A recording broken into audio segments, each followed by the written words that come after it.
Iron Mountain on CTV.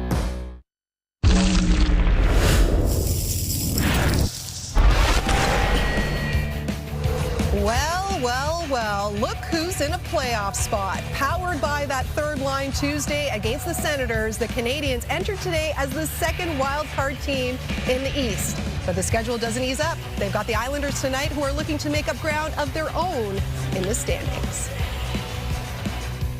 This is a special city when you're talking about a potential playoff buzz. The third of 4 meetings this season between these rivals, Montreal winning the first 2.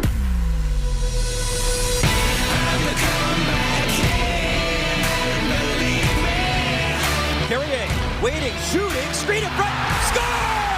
Josh Anderson, 3-3 tie! Pushed across, still loose, score! The follow-up try, the captain! And scores, Brendan Gallagher! The heart and soul of Montreal, only bidding. The Montreal Canadiens keep the good times rolling, the hottest team in the league. Stay hot. We're making a push. We want to play beautiful games. We are. And we want to be in the playoffs and play in front of you guys.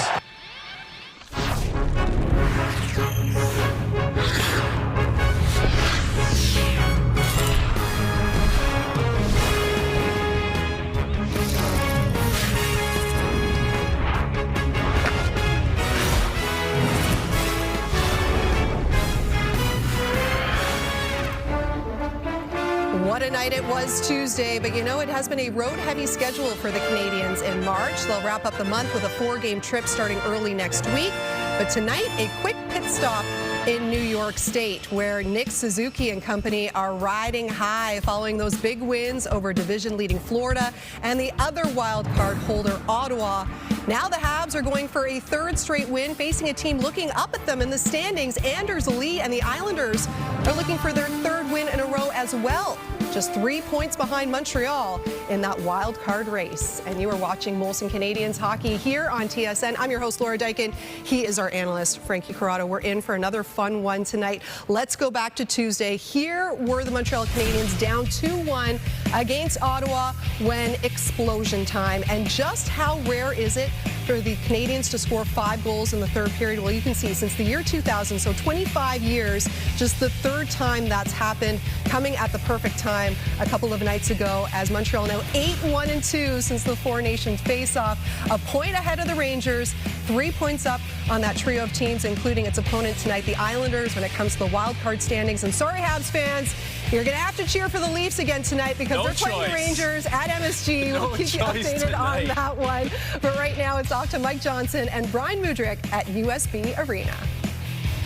Laura, if you want to make a playoff push or make the playoffs or go deep in the playoffs, Mike, you need a number of things here. Great goaltending. Your top stars have to show up, and a little bit of secondary scoring would certainly help. And my goodness, last game at the Bell Center, it was all on display.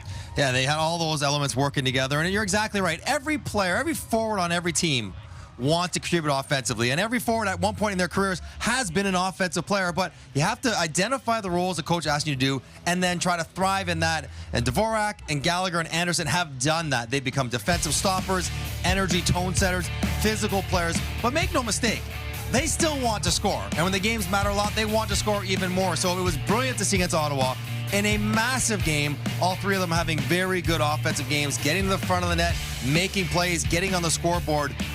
Montreal has relied on their first line an awful lot since the Four Nations break. Now, the good news is that first line's been great, but if you can just mix in a little bit extra scoring on the depth of your forward groups, then Montreal will be in very good shape. Against Ottawa, they got that at the Dvorak line to look to continue to do it tonight against the Islanders. Dvorak, his first ever 4-point game. Gallagher chipping in with 3 points. And also, Mike, we got some breaking news coming in. I know she's going to hate this.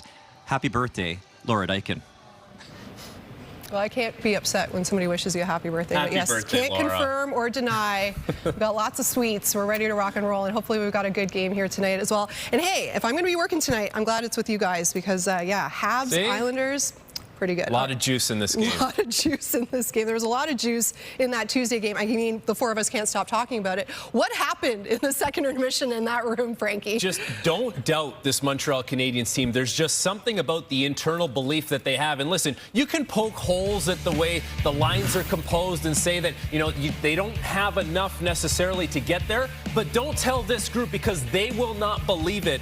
They have come back before. They came back twice in that game against the Ottawa Senators. A very resilient game, a very resilient group. And there have been times where if you looked around the league and you looked in this wild card race, you would have said, okay, finally the time has come to count Montreal out. When they went 1-7-1 going into the Four Nations break, without Caden Gooley, you would have made compelling arguments and said maybe it's not their time, but they don't believe that. They continue to trek along, and now one of the hottest teams in the NHL, 7-1-2 over their last 10. And in a playoff spot. And hey, the Islanders, they had a big third period comeback as well in their last game. They scored 4 goals to get the win over the Pens, and we know they're right in the thick of this wild card chase. So while the third line got most of the attention in Tuesday's win, it was Nick Suzuki, the captain, getting the game-winning goal, and he just continues to lead by example, Frankie. And this is a great opportunity for Nick Suzuki, because so many times he has to go up against a guy like Barkov or Point or Austin Matthews. Well, now in a game against the Islanders, where he has had a lot of success in his career, he's got 15 points in 13 career games against the Islanders.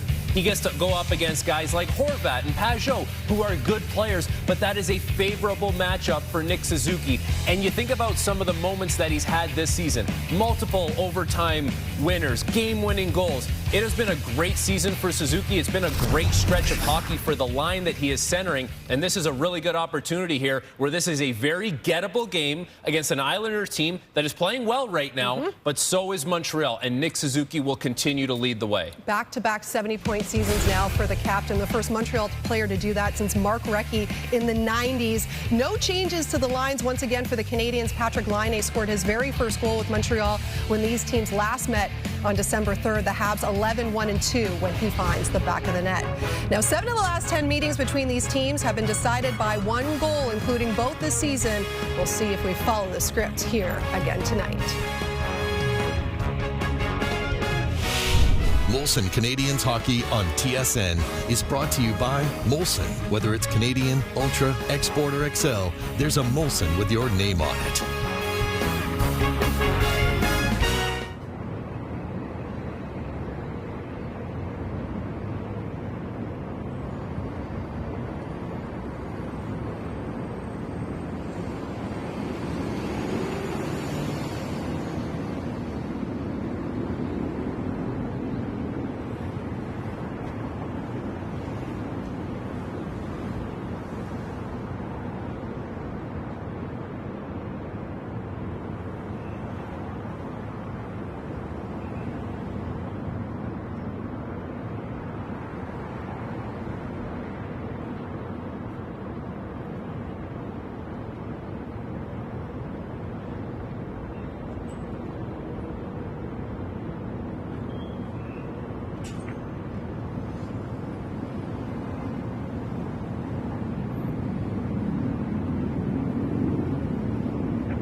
since the Four Nations face-off. He's now 7-0-1 with a 2.09 goals against since February 22nd.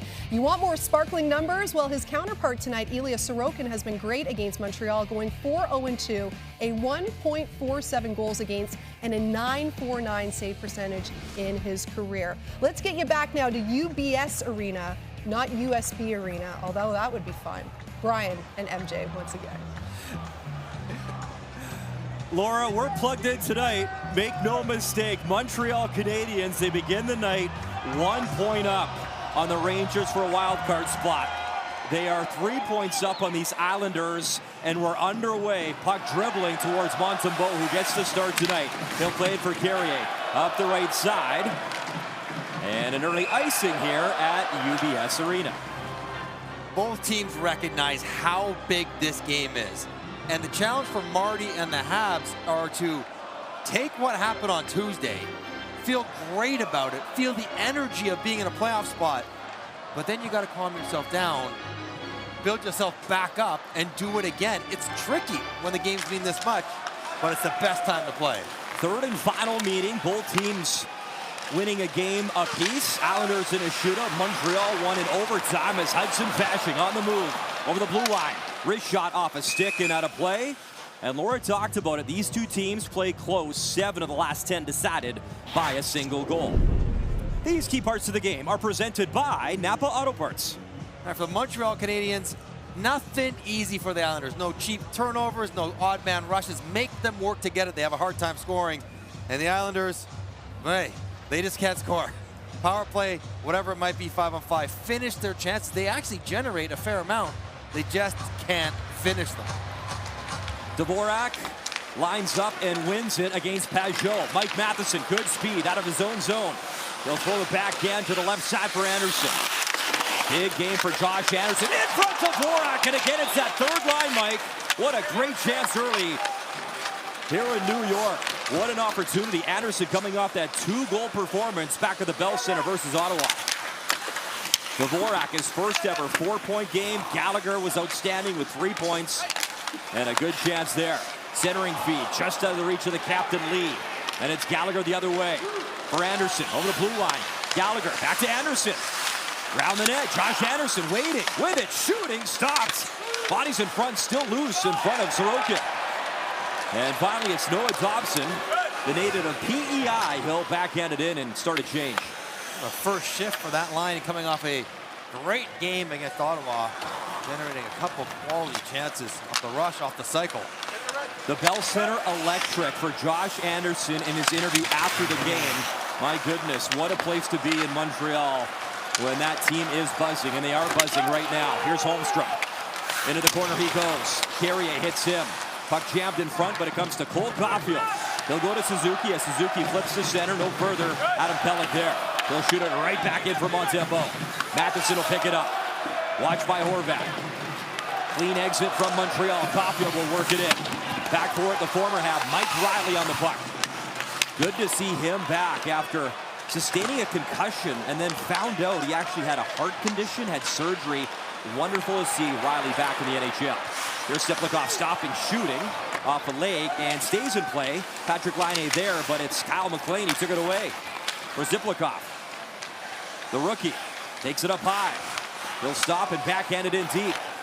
Waiting for it is Mark Gatko. Gatko, another rookie for the Islanders out there right now. Lost the puck and it's chipped to center, courtesy Arbor Jackock. Hand pass will halt play here inside UBS Arena on this Thursday night. When I get on your front foot, you know you're going to have to be active and busy in front of Ilya Sorokin, one of the best goalies in the league, and trying to get as many bodies in front as possible, get him going laterally. And Josh Anderson wheels around. He's got Hudson down there. He's got Dvorak down there. Tries to put it down for a rebound, and the better chance comes on this one. Behind the net, Gallagher right in front, and Dvorak just toes it wide in what should have been in the back of the net. But you love that first shift of your line. Everyone getting a touch, everyone involved. Or we'll call them the third line for the Montreal Canadiens. Back in the corner, Adam Pelech. Gave it right to Heineman. Heineman tried to center. And a good recovery as Pelech got back on the puck. Heineman trying to take it away again. He will. Works it in deep. Tony DeAngelo has it for the Islanders. Up ahead for Cizikas. He got a touch. Engvall. He'll stop far wall. Engvall hits the trailer. DeAngelo, and he couldn't get the puck clean, so he'll wrap it around the boards. Engvall back in deep. Fashing a big check in the corner. As he took down Evans. Harbor Jackeye there defensively. Armia reaching for the puck. Looking to jam it back in. Casey Cizikas. That battle continues, and Montreal will possess the puck. Jackeye. Bill Dish. Habs just onside. Pass intended for Heineman. Evans will swat it in. Jackeye's got to take another stride and make a quicker pass, crisper pass. A slow pass, slow down what could have been a 2-on-1. Josh Anderson barrels in with a body check. Is he feeling it lately? Struble. Space shot, and he missed it wide. Forecheck. The freight train going in there. Gallagher in the corner. Anderson on the puck again. Josh Anderson up top. Struble jams it in. Sorokin got clipped, and a penalty coming up. I think Gallagher's going to get the penalty. Interference on Sorokin. It's a tough one as that line had got it going in the offense end again. And Gallagher and Sorokin get tangled up. Montreal, number 11, 2-minute minor, goaltender interference. And the goalie does have a right to stand, sort of uncontested, especially in his crease. Marty St. Louis doesn't like it one bit. The Islanders haven't had much going on. We'll go to the power play under 4 minutes into the game. Really just watch where Sorokin's, you know what, he hits his heel. Sorokin sells it well, but that is a contact that you just can't make. Now, if there's good news to this, it is the Islanders on a power play, and it is the worst by far in the NHL. They have really struggled with their special teams, power play, and penalty kill. Evans, a good penalty killer for Montreal. He'll lay it back. Matt Barzal's been out for a long time. Good! And they miss him on this power play, amongst other things.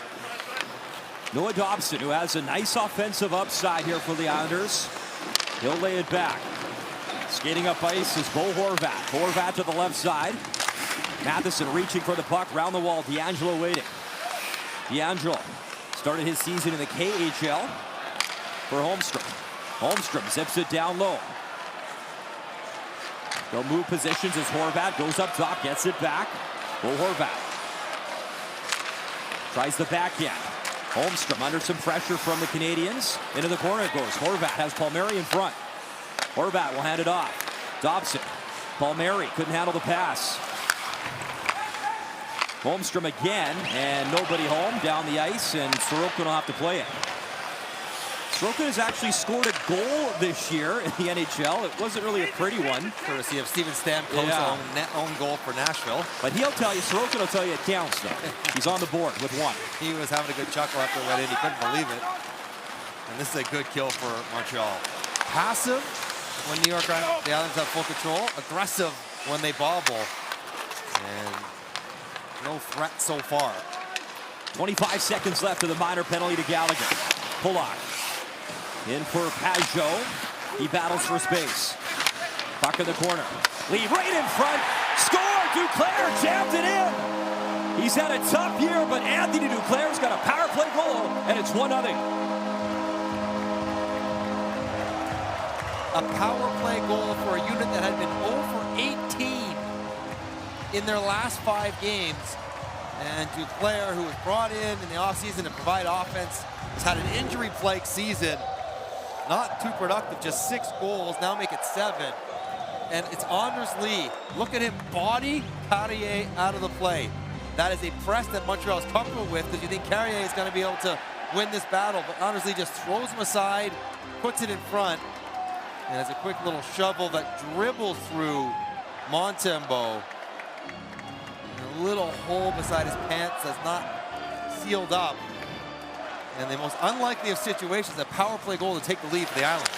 That is the 500th point of his career for Anders Lee as well, as he sets that up to make it 1-0 in game 601 in the NHL for the goal scorer. So the Quebec native, Anthony Duclair, on the board on the power play. Here's Caulfield fishing for the puck, gave it away for Palmieri. Cal Palmieri trying to dance in, and Struble played him well. So Duclair gained 601 tonight. He scores. Just the 11th active player from Quebec to play in 600 NHL games. Here's Lane Hudson. Leads all rookies by 3 points coming in tonight. Hudson dancing in the line towards the net as he has scored a beautiful goal back at the Bell Center against Ottawa. Slafkovsky loads up, in and out. It's loose. Puck still available, and then it's jammed to Hudson. Lane Hudson. Setting up, goes up top, Suzuki. Throws it in for Caulfield, slashes it in front, and the Islanders able to clear. Gotta go back to working for Montreal, unfazed. Remember, down in that game to Ottawa as well. Found a way. Patrick Laine for Suzuki. Suzuki to center, but Dobson took it away. Noah Dobson. Pride of Summerside PEI in our Habs viewing region. Turnover at center. Laine. Joshua Waugh, he was stripped of the blue line. Habs got to get back on side as Newhook was charging in, and it's back to Arber Xhekaj. Joshua Waugh advancing for Newhook. Good speed. He couldn't get in, though, on Dobson, who plays it away. Kyle McLean lost the puck, though, at the blue line, and the Habs have it again. Here's Newhook. He'll skate it in. Newhook delays off the skate, and it comes to Siplikov. Maxim Siplikov. Top 8 in rookie scoring coming into tonight. Kyle McLean takes contact from Savard. In comes Mark Gatcomb. Backhand try, wobbles through the crease, didn't find the net as Gatcomb trying to make an impact here. Pull off. In deep behind the net, Siplikov there. Checked quickly by Arber Xhekaj. Siplikov gave it to Patrick Laine, and Laine will just flip that to center. You get a sense of how heavy Siplikov is. Large guy. 220 pounds. He's just tough to move around when he has a puck on his stick. And loves to hit, Mike. Yes. Heineman throws it cross ice. Armia trying to walk it in. He was stripped of the puck. Good job there by Pelech. Pelech gets it back up the left wing. Jake Evans in the corner trying to take it away. Montembeault steers it up top. DeAngelo there shoots. Traffic and just wide. Montembeault able to keep that out. Lee tries to find Duclair again. Duclair. Pelech jams it back in. Lee, little backhand pass. Peugeot. Back for Lee. He's a big body. Backhand on Montembeault. Makes that stop as well. Puck flipped up high to space. Heineman trying to track it down. Habs changing behind Heineman as he's met by Adam Pelech. DeAngelo up ahead for Palmieri. Dvorak couldn't take it away. Holmstrom puts it across. Wrist shot. High and wide Horvat. What a look he had. Bo Horvat was in and couldn't cash behind Montembeault. Anthony Duclair. Power play goal. His 7th of the season has made it 1-0 New York.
The Islanders are out to a 1-0 lead, courtesy of Anthony Duclair and Bo Horvat, Anders Lee, the two offensive catalysts left in the lineup, and Bo Horvat almost grabbed one.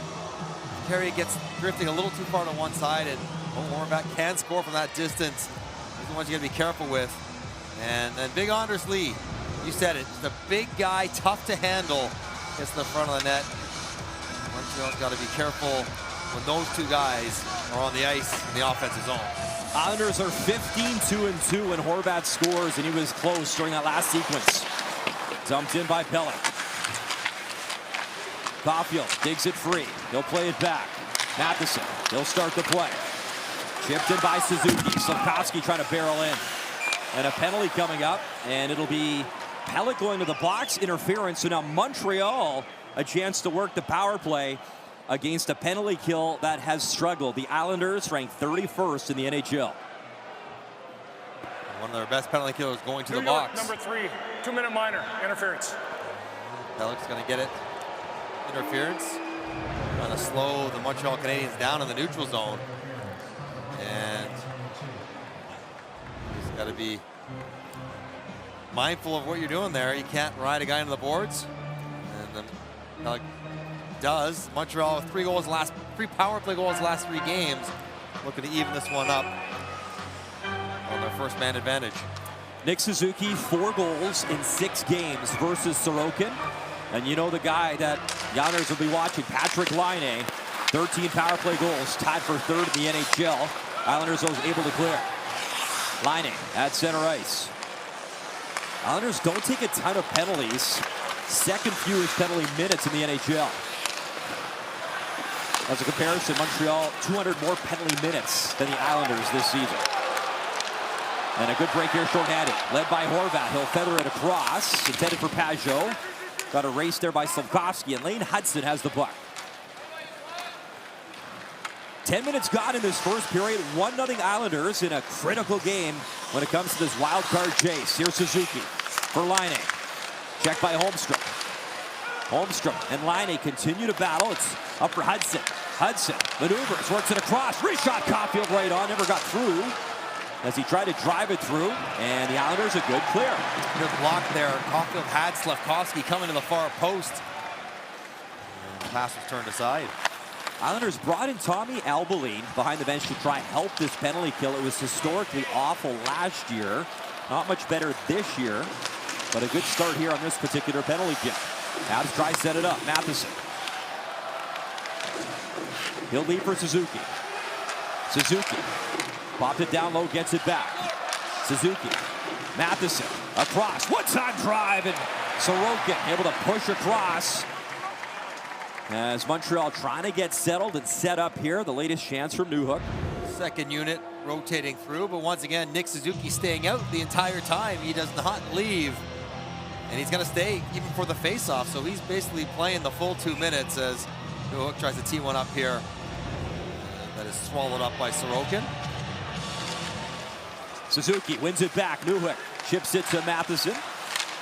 And Dobson found it, able to poke that to center. 25 seconds left of the minor penalty. Matheson through center ice, he'll lay it back. Newhook. Stick handling over the line for Suzuki. Nick Suzuki. Near circle. Matheson. Suzuki. Still with it. Time winding down. Matheson thought about it. Works it across. Suzuki one-time drive, and I think Pulock got a piece of it, blocked it, as Pelech's out of the box. 5-on-5. Montreal controls. Pass intended there for Suzuki. As Newhook couldn't get it through. Matheson shoots, tipped in front. Gallagher battling. Still loose. Gallagher backhand stop. Puck still available. Newhook trying to jam it free. And the puck squirted out as Sorokin was down. And a bit of a melee after the whistle. Cizikas and Gallagher getting after each other, getting after the puck. Wild scramble in front. Lone dead, maybe a little early for Montreal's liking at the end of the power play. So good on the Islanders and their special teams early. It was a sore point coming in, but they got a power play goal and a good penalty kill now in this first period.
Brendan Gallagher is nothing if not stubborn. He's picked up a penalty for goalie interference. That is not going to stop him from heading right back to the front of the net, right back to the crease, and right back to work where he has done most of his work throughout his career. And he gets in there, he's digging along. Pelech knocks Pelech's helmet off. Now Pelech is allowed to finish the play, and then he has to get off. So he bolts out of there. Zizekas comes in, and then all heck breaks loose. Gallagher is known to draw a crowd in front of the net. His 13th season with the Montreal Canadiens, all in the Habs jersey. 16 goals, tracking down another 20-goal campaign. Here's Hudson. Bouncing pass for Newhook. He's in the corner. Laine frees it up for Struble. Jayden Struble works it back in deep. Joshua Waugh battling for space behind the net. Waugh releasing the puck. Struble waiting for it. Struble towards the net. Tip, loose, backhand, score! Joshua Waugh, first of the season, and it's a 1-1 tie.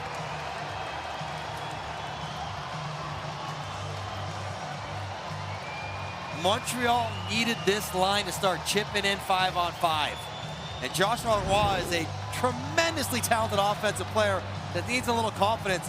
And a very nice play by Jayden Struble. He's playing on his offside. Usually it's Lane Hudson over on the right point. But he takes it off backhand to forehand, flicks it down to the front of the net. And then Waugh just a little quicker to the puck than Noah Dobson. Don't stay behind the net. You drive there, you attack the puck. And a juicy, bad rebound from Sorokin. Not a good box out from Dobson. And a big tying goal for Waugh. Joshua Waugh, Mike, his first goal in just over a year. March 12th versus Columbus. We talked about it off the top. You need the big guns. You need goaltending and a little secondary scoring, and a huge goal from Joshua Waugh, first of this year's campaign. Hudson, good hustle, icing against the Islanders. You know, it all starts with controlling a play off a face-off, and then Hudson and Struble keeping it alive. And when you make a play back to the point, it's easy to stand there and maybe watch how's it going to develop. Do I hang behind the net for another cycle? But Waugh smartly moves back to the front of the net, and then when he sees the loose puck, darts right on it like any good offensive player with a quick stick around the front. Habs win the draw. Nick Suzuki. Carrier. More of a slap pass. He'll work it in deep. Here Engvall there on the puck first. Engvall, he can't clear. Here's Suzuki again. Knuckler, one-timer, and kicked aside Sorokin. Matheson adds center ice quickly for Carrier. For Suzuki again. Suzuki, little dish. Slafkovsky. Up top again, Carrier fakes the shot. Works it across, one-time drive, big shot block there, and that one stung. Holmstrom slow to get up, a massive block though for his goalie Sorokin. Nice move, D'Angelo backhand as he tried to bring it in, then got hammered below the goal line. A good stop there, Montembeault. Pass out of the reach of Suzuki, and that'll be an icing charge this time to Montreal. See that sequence with Holmstrom on the ground after blocking a shot. He's trying to skate it off now. But if you're Slafkovsky, you see a guy lying there in pain. Don't make a low-risk pass for the seam. Work it right back to the point and make Holmstrom try to defend when he can't on one foot. Don't give them an easy out. Patrick Waugh and the New York Islanders in a 1-1 tie here on home ice. As they've won back-to-back games, both comeback wins as Palmieri, he'll bring it in. Got taken down by Struble, and Palmieri is slow to get up far wall. I wonder how his hamstrings feel after that one. He's back on his skates, shot from distance, handled by Montembeault as D'Angelo a little frustrated with the shot. Got to be ready to battle around the boards. This is that time of year. Every engagement is that much more intense. And you know, Sam Montembeault is on a run. He's playing a lot of games. He's seeing it cleanly. He's giving his team a chance to win. It was nice against Ottawa in a game where Montembeault maybe wasn't his best, that the team bailed him out the same way he has bailed out the team so many times in the last few weeks. Montreal 8-1-2 in their last 11 games. Montembeault has been carrying the load at net.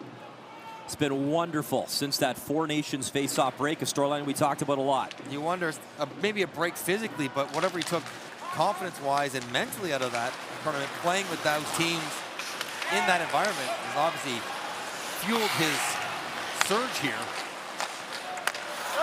It's been a lot of fun to watch, and he's given Montreal nice goaltending as Gallagher goes to work around Dobson. Dvorak in the corner. Couldn't settle it down. And the Islanders break it up ice. Jean-Gabriel Pageau looking at options. And look out, it's a giveaway. And Josh Anderson's going to try and wind it up. Anderson digs it free. Round the net. Anderson protects. Still has it. Got stripped up. And Josh Anderson draws a penalty. His great work continues in this stage of the season.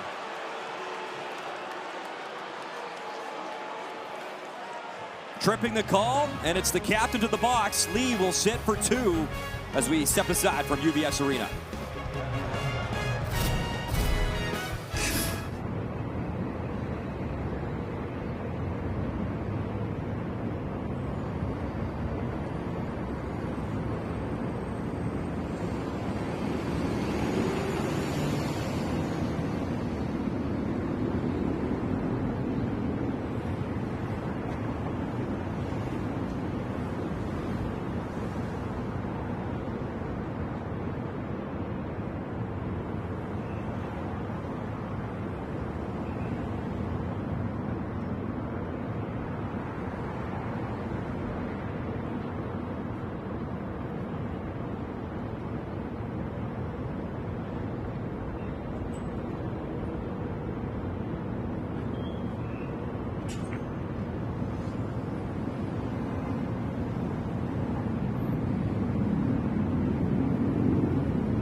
Josh Anderson continued to fly around the ice with his skating, drawing a penalty to Anders Lee. And that's great for Montreal tonight. Great for Josh Anderson. It could have been very different. Last game against Ottawa, Shane Pinto gets his skate right down on the Achilles of Josh Anderson. He's checking on the bench, looking for blood. He can't believe how close that was. Amazingly, the game against Ottawa was the first time Anderson had ever worn the cut-proof socks that saved his season, maybe his career, because that would have for sure been a severed Achilles tendon, which is a massive injury. Thank goodness he put that on for him and for the Habs. Unbelievable story, and it's so great to see Josh Anderson continue to have a great year for Montreal. Here's Hudson. Nice little move to keep it onside for the Habs. Tight spaces. He's done it all season long. Hudson again. They'll drop it off. Suzuki, back pass. Hudson waiting. Laine wanted the one-timer. Good stick, though. It was poked away just enough. Bucket in the corner. Nice play from Palmieri as he poked it away from Laine. Suzuki in the corner. Trying to use the boards to pass it back. There's Pulock. And he's able to get it by Laine and down the ice to Montembeault. Montreal has scored a power play goal in 3 straight games. So trying to strike here again. 5 minutes left in this first period. Here is Nick Suzuki. Good pace over the line. Walks it right in. Then for Laine. Patrick Laine. Over for Hudson. Hudson. Caulfield. Caulfield far circle. Up for Hudson again. Hudson to Caulfield. Waiting. Suzuki one-timer. Found on it in that bumper spot. Laine's got the puck. Laine. Wrist shot. Screen in front. Stick snapping. And it blew the stick of Slafkovsky in half. And remember, in Ottawa, a similar situation where he shot it and Ullmark lost his stick and Dvorak ended up scoring. And the Islanders, like every team, favoring and shading Laine, so you have to try to find other places to attack. They try to get it into Suzuki in the bumper position, not working. Then finally Laine wants to get a shot on net, puts it there. And Slafkovsky gets a bit of a tip, clearly enough to break his stick in half. Just speaks to the velocity of that Laine shot. And how about the guts it takes to go in there? That thing zipping by your chest at 90 miles an hour. They blew the stick right out of Ullmark's hands back on Tuesday and set up the Dvorak goal. Here's Matheson. Weaving, one-time drive. Puck loose, Newhook follow-up, and he couldn't beat the pad. The right pad of Sorokin. Kicked out in time. Matheson at the line. Down low again, pop pass, Newhook, one-time drive. Rebound, and again, Sorokin, athletic stop. And that pops into the bench, face-off back in Islander territory. Like, I know it's a battle zone in front, and everyone's pushing and shoving, but Brendan Gallagher is just taking a beating down in front of Sorokin. And angle shot from Heineman, gets a good rebound the far side, but not enough on it on the rebound from Newhook. Stays alive, another one. There it is Gallagher can't quite close his 5-hole in time. And a good toe save by Sorokin. Only 8 seconds remaining. Lee's already on his skates. Desperate to come out of the box. Evans out, Waugh comes in. Joshua Waugh able to win it. Few seconds remaining. Montreal needs a quick strike. Carrier with the puck. Backhand in front, wanted a tip. He got one from Evans, but it was held out. Lee's out of the box. 5-on-5. Matheson will backhand it in. Jake Evans in the corner. Checked by Dobson. And the puck is released, and the Islanders are away. Mayfield over the line. That should be offside. Lee got tangled up at the blue line with Matheson. And offside charge to the Islanders. And the Islanders have been searching for their core 6 of the defensemen to play together at the same time. And Patrick Waugh has almost every single game this season have somebody on the back end out of the lineup. Pellick's missed some time. Pulak's missed some time. Romanov is not playing tonight. Mayfield's been in and out. It has been a decor decimated by injury. And maybe most importantly up front, Matt Barzal has missed a whole bunch of games as well. Only played 30 this year. And no Varlamov available. Yeah, Sorokin will just play literally every game the rest of the way until they either make it or are eliminated.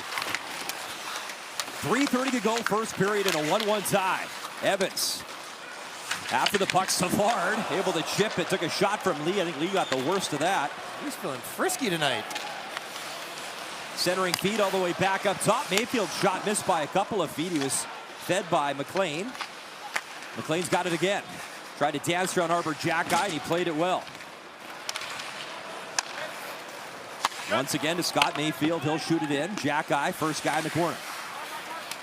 Jack guy up quickly. The goal scorer for Montreal, Joshua Waugh, will play it to the Islanders line. Waiting for it, Tony DeAngelo. Was the CHL D-Man of the Year back in the day. Really good offensive upside. Said it was a nice opportunity for the injuries. You just talked about him, Mike. Decimated on the blue line. He gets an opportunity back in the NHL.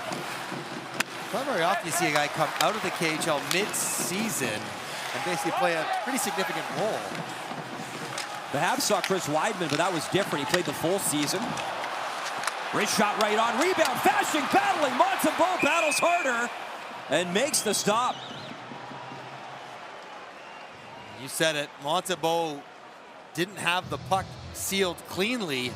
Had to keep working to find it, seal it, save it, hold it, as Fashy was taking multiple whacks at the rebound, trying to pick it out of the air. And Montembeault eventually gets his hand on top of it. See 1 and 2, and actually pretty good hand-eye to keep knocking it into Montembeault. It's a very meat and potatoes offense for the Islanders. They just work, they work to get to the front of the net. It's not sophisticated, but you have to stay in good position all the time. Fasching had 14 goals last season, Mike. Only 2 assists so far this year. Goals have been tough to come by throughout the Islander offense. Puck flipped to the line.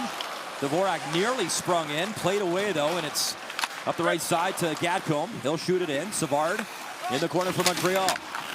2 minutes to go here at UBS Arena, first period. Josh Anderson flips the puck to center with a backhand. Siplikov. He'll play it back, waiting for it, Ryan Pulock. Back to center, Siplikov leaves, Gadcombe.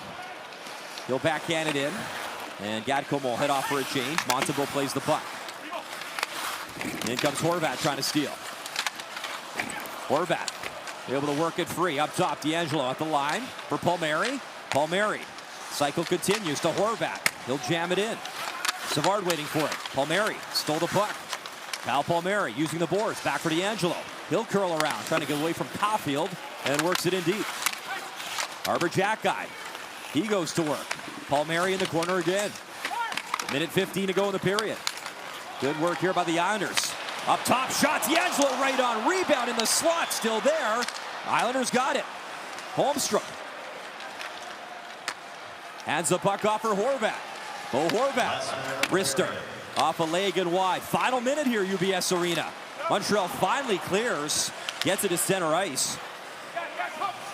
Islanders had some good ozone time and a decent chance on Montembeault. Cole Caulfield, you're playing wing. D'Angelo is up there. You know he looks to jump. You have to be on your toes inside position. Mike Matheson for Juraj Slafkovsky. He'll dish it in. In comes Laine. Laine charging, got taken down as he fell in the corner. And Laine's slow to get up. Here's Matheson. He'll dust it off at the line. Shoots, and it got through to Sorokin. Makes the stop, and Laine might be bleeding, or he's checking for blood. He might have got clipped. He is bleeding. He's bleeding pretty significantly out of his mouth as Sorokin gets a whistle. Laine leaving a trail on his way to the dressing room. He got tangled up heading in the corner with Dobson. Oh, it's a stick of Dobson, gets him in his head. Now, his head is on the ice, so it's not necessarily a high stick. He's trying to poke at the puck, and he gets him into the cheek, chin, mouth area. And it's not a high stick when the head is that low, even though he clearly hit him in the face. And you wonder if we need the rink crew to come out here to scrape off that trail of blood that he left all the way from the corner. Yeah. To the, here they come, to the dressing room. Well, when you can see it from up here, Mike, yeah. That was the major deposit. So with 25 seconds left, Montreal can get the guys they want out there and draw something in the last 25 seconds. Marty looks pretty cool back there. Hands in the pocket, leaning back. It's been a pretty good period. Shots are 12-6 Montreal. They gave up the first one, but they still have carried the bulk of the play. You would never think against the Islanders that you would lose the special teams battle, but right now it's the Islanders with the power play goal, and Montreal with their multiple power play attempts have not. Islanders this year, 10-10-1 versus the Atlantic. And for Montreal, it's interesting. The Metro, the only division, Montreal, a record below 500. Habs have been great against the Atlantic. Of course, the big win back on Tuesday. 17-6 in their division this year. And critical points down the stretch. So, ice has been cleaned up. Face off to the left of Ilya Sorokin. It'll be Pajot and Suzuki ready to dig in.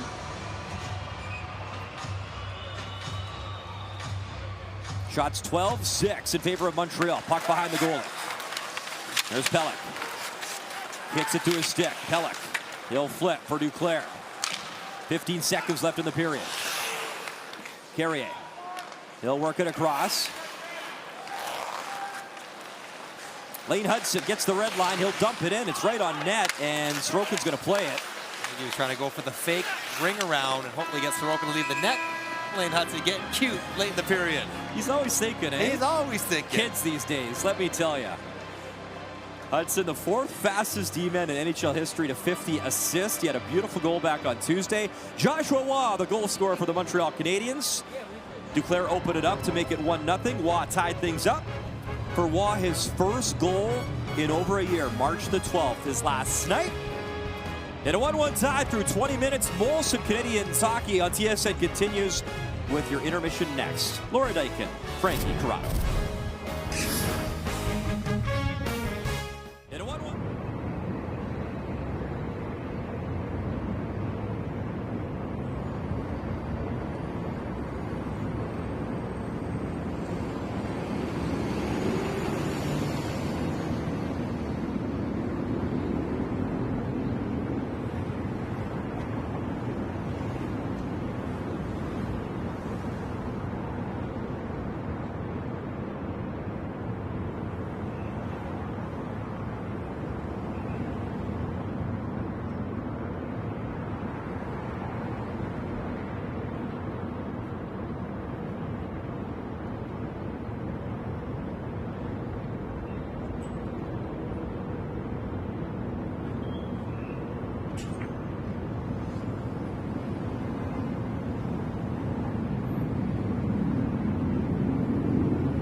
Canadiens hockey returns Tuesday as the Canadiens take on the Blues. I'll be there. Catch all the action at 8 Eastern, 9 Atlantic on TSN in the Habs region. A couple former teammates there. Jordan Binnington, Samuel Montembeault. Happy birthday. Tell me more. Yeah, when it's your birthday, you just get other people to do your job for you. All right, we're here at the intermission, 1-1 between the Canadiens and the Islanders. And maybe the Canadiens experiencing a little bit of a letdown after that emotional win on Tuesday is not the start they were looking for.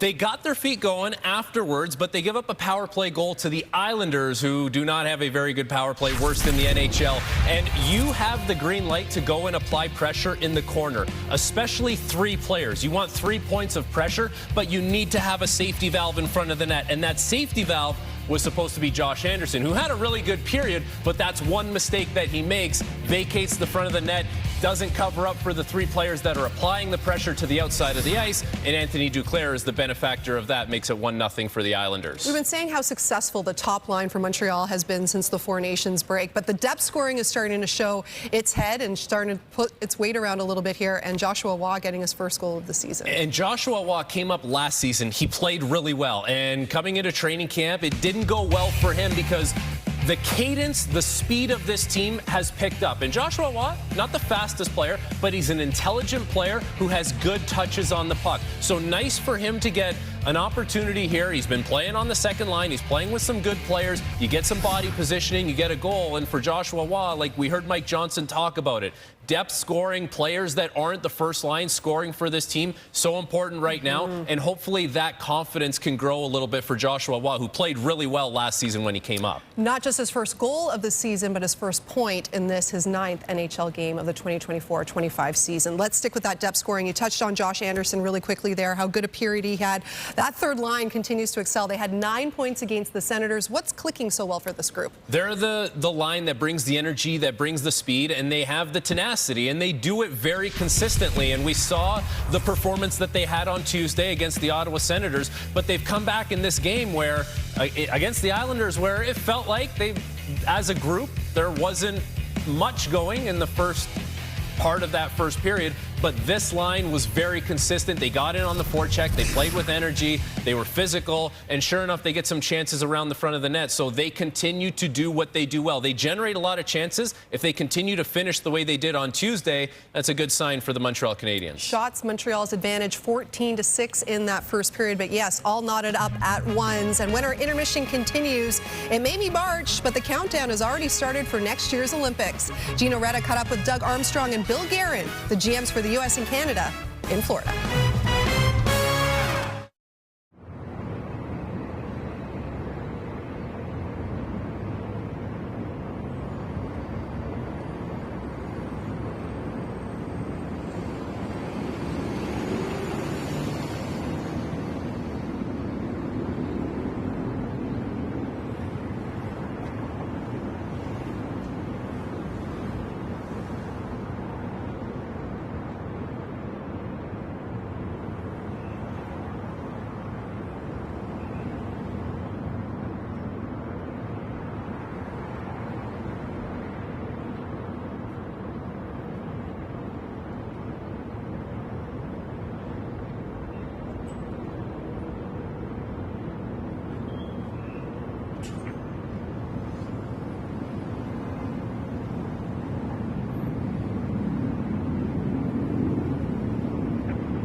first place Montreal, third place Toronto in the PWHL standings. They meet Sunday at noon Eastern, 1 p.m. Atlantic, which you can watch right here on TSN. Well, fresh off that successful inaugural, I know, real good, right? Four Nations face-off. We're already getting excited for the next Best on Best tournament featuring NHLers. Of course, that will be the 2026 Olympics in Turin. But for U.S. General Manager Bill Guerin and Canadian General Manager Dougie Armstrong, they've got some work to do and some challenges to face when constructing the rosters for the respective teams. With the GM meetings winding down in Florida, let's turn things over now to Gina Rutta.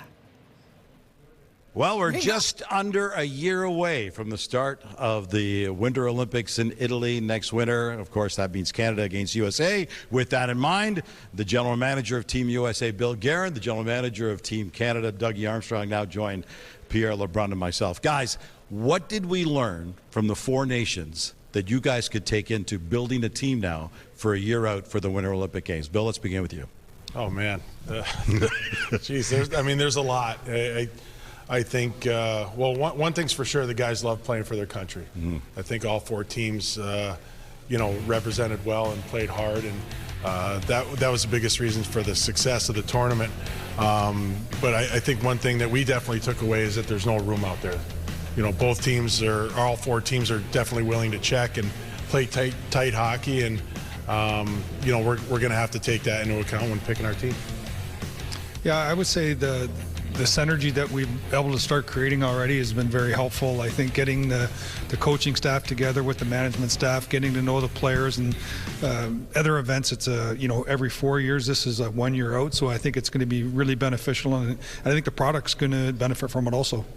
And guys, I know you guys each met with your federations here this week at the GM meetings, Hockey Canada, USA Hockey, debrief from Four Nations, but also I know looking ahead, you have the Men's World Championship coming up in the spring. A chance for some of your younger candidates, perhaps, to show that they want to make your Olympic team, but also Stanley Cup playoffs. How much do those two separate events count into what you guys are evaluating? Well, I think that we look at how do you perform in the lights of the brightest, and it's the Stanley Cup playoffs, and if you're not participating in that, it's the World Championships. And you don't have to go to that event, but you're opening the door for somebody else to have a good event and put you behind that player. So I think there's going to be a great turnout. I hope there is. I think we want to use that as an evaluation tool as we prepare. Yeah, I agree with Doug, and we kind of look at it the same way. It's a good opportunity for players to put themselves in front of us, for us to kind of get a look under the hood of how these guys operate, what they're like, what kind of teammates they are, things like that. So I think it definitely benefits the players. If they're not in the playoffs, like Doug said, come and show us how you operate and under stressful games and important things. And I just think it's a great opportunity for the players and for us. Picking the teams was a little bit more difficult for the Four Nations because the rosters had to be set more than 2 months before puck drop. Now we know that's not going to happen with the Olympic Games. The final rosters, the initial part of the roster is going to be in June, then the final rosters in December, which puts you a little closer to the actual start date in late December. How important is it to have that extra time? Because we saw this time around, guys are getting hurt, guys got hot who they weren't expecting to do. How important is that in picking the team that you're closer to the start of the tournament? Yeah, I think it's great that we're doing it a little bit later. It just gives us more time to make the right decisions, or what we feel are the right decisions. And I think it gives the players a little more time to, continue playing and showcase themselves, and, to deal with the problems, to deal with injuries and things like that that come up. So the closer to the Olympics, the better. Yeah, I wholeheartedly agree with that. I think the longer the runway, the better it is for the athletes to show. And if you get an injury in early October, that comes quick. So I think just having more time to express yourself to the management group, the better. Now, I know you two have a lot of respect for each other, and I know the two programs, USA Hockey and Hockey Canada, a lot of mutual admiration. We also had 3 fights in 9 seconds at the Bell Center at Four Nations, and I'm just wondering what you feel is the next chapter in this rivalry that's born again at Best on Best as we look ahead to Italy. Yeah, we do. We have the utmost respect for Team Canada and the other teams as well. And I like I said before, I just think it shows how much the players care. and that game was incredible, and both teams showed up. Both teams showed the passion that you should have when you play for your country. And I know the rules are a little bit different in the Olympics, so but I don't think we're going to see any less passion or energy or anything like that. It could be even more. I mean, the Olympics are the biggest stage, so. Yeah, I agree with Billy. I think the passion is going to be there, but also I think over time the floor is a lot closer to the ceiling, not only for Canada, US, but I think all the countries. It's going to be a great event. I think the competition is going to be outstanding, and you better be ready to play from game one if you don't want to get upset and progress as the tournament goes along. The two of you guys are buddies. You got a side bet on this one? No betting. Anything you want to share? Against league rules. Come on, Gino. All right, guys. Thanks a lot for this. We appreciate it, and good luck to you both as you put your teams together for the Olympic Games. Thanks for having us. All right. Meanwhile, back in New York, it is all tied up 1-1 as Joshua Waugh finally gets his first of the season.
Anthony Duclair's first period power play goal, but Montreal able to rebound and tie this puppy up before the period was through. Let's turn things back over now to Brian.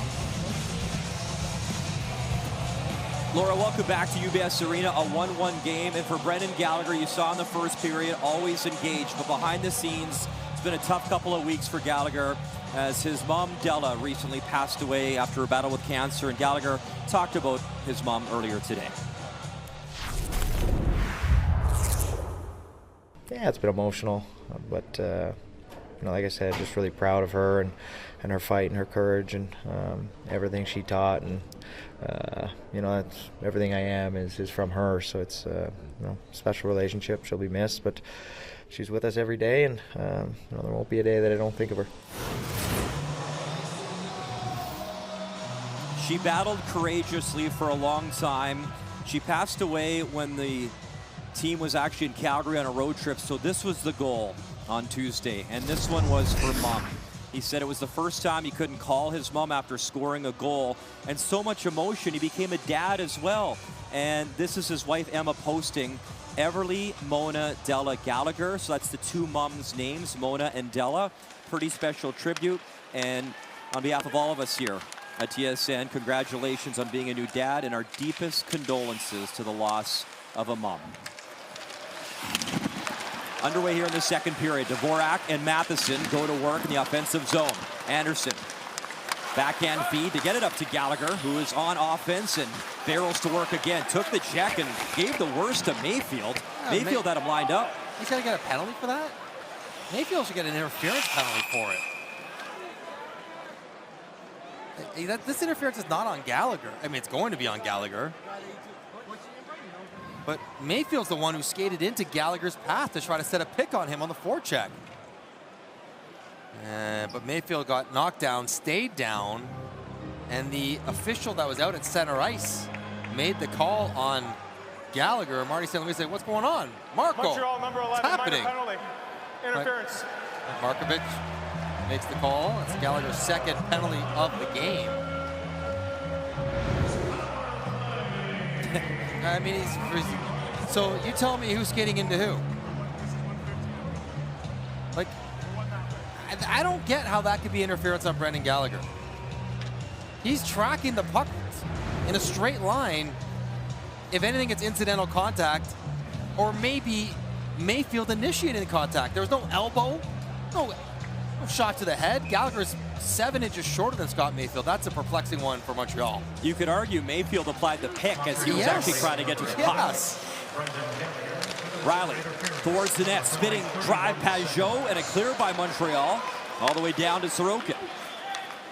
Islanders 1 for 1 as they got a power play goal from Anthony Duclair in that first period.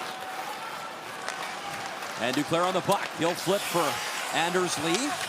As Laura talked about, his 500th point on the primary assist on that goal in his National Hockey League career. Savard on the puck. He'll fire it in. Josh Anderson in the corner. Anderson had it, lost it. Lee will lay it back. Mike Riley over the blue line. Riley will flip it into the corner, but no Islander there. And again, sent down the ice this time by Yoel Armia. Sorokin will play the puck. As now the 4th most wins in Islander franchise history, passing Kelly Hrudey. And as you pointed out, he will play a lot if the Islanders hope to make this playoff push. Horvat stripped cleanly by Evans. Evans at center. He'll chip and chase. 45 seconds left of the minor penalty. And an interference call coming up. Well, I mean, I didn't love the last one. I don't know if I love this one. One against Noah Dobson. Number 8, 2-minute minor. Interference. This is an interference, which by definition is likely interference, but happens a lot as you kind of ride the check after a dump in. Evans dumps it in. Dobson steers them. Again, if I'm playing, I would just say this. If you're going to call those interference, call them all game. We might have 20 more power plays. But just to pick and choose the odd one is when players get a little confused. Maybe a bit of a makeup call for a soft one on Brendan Gallagher. A little 4-on-4 time before Montreal heads to the power play. Good win by Montreal as they control. Matheson using his speed. Carrier shot right on, and Sorokin, that little bobble, but he had it and makes the stop.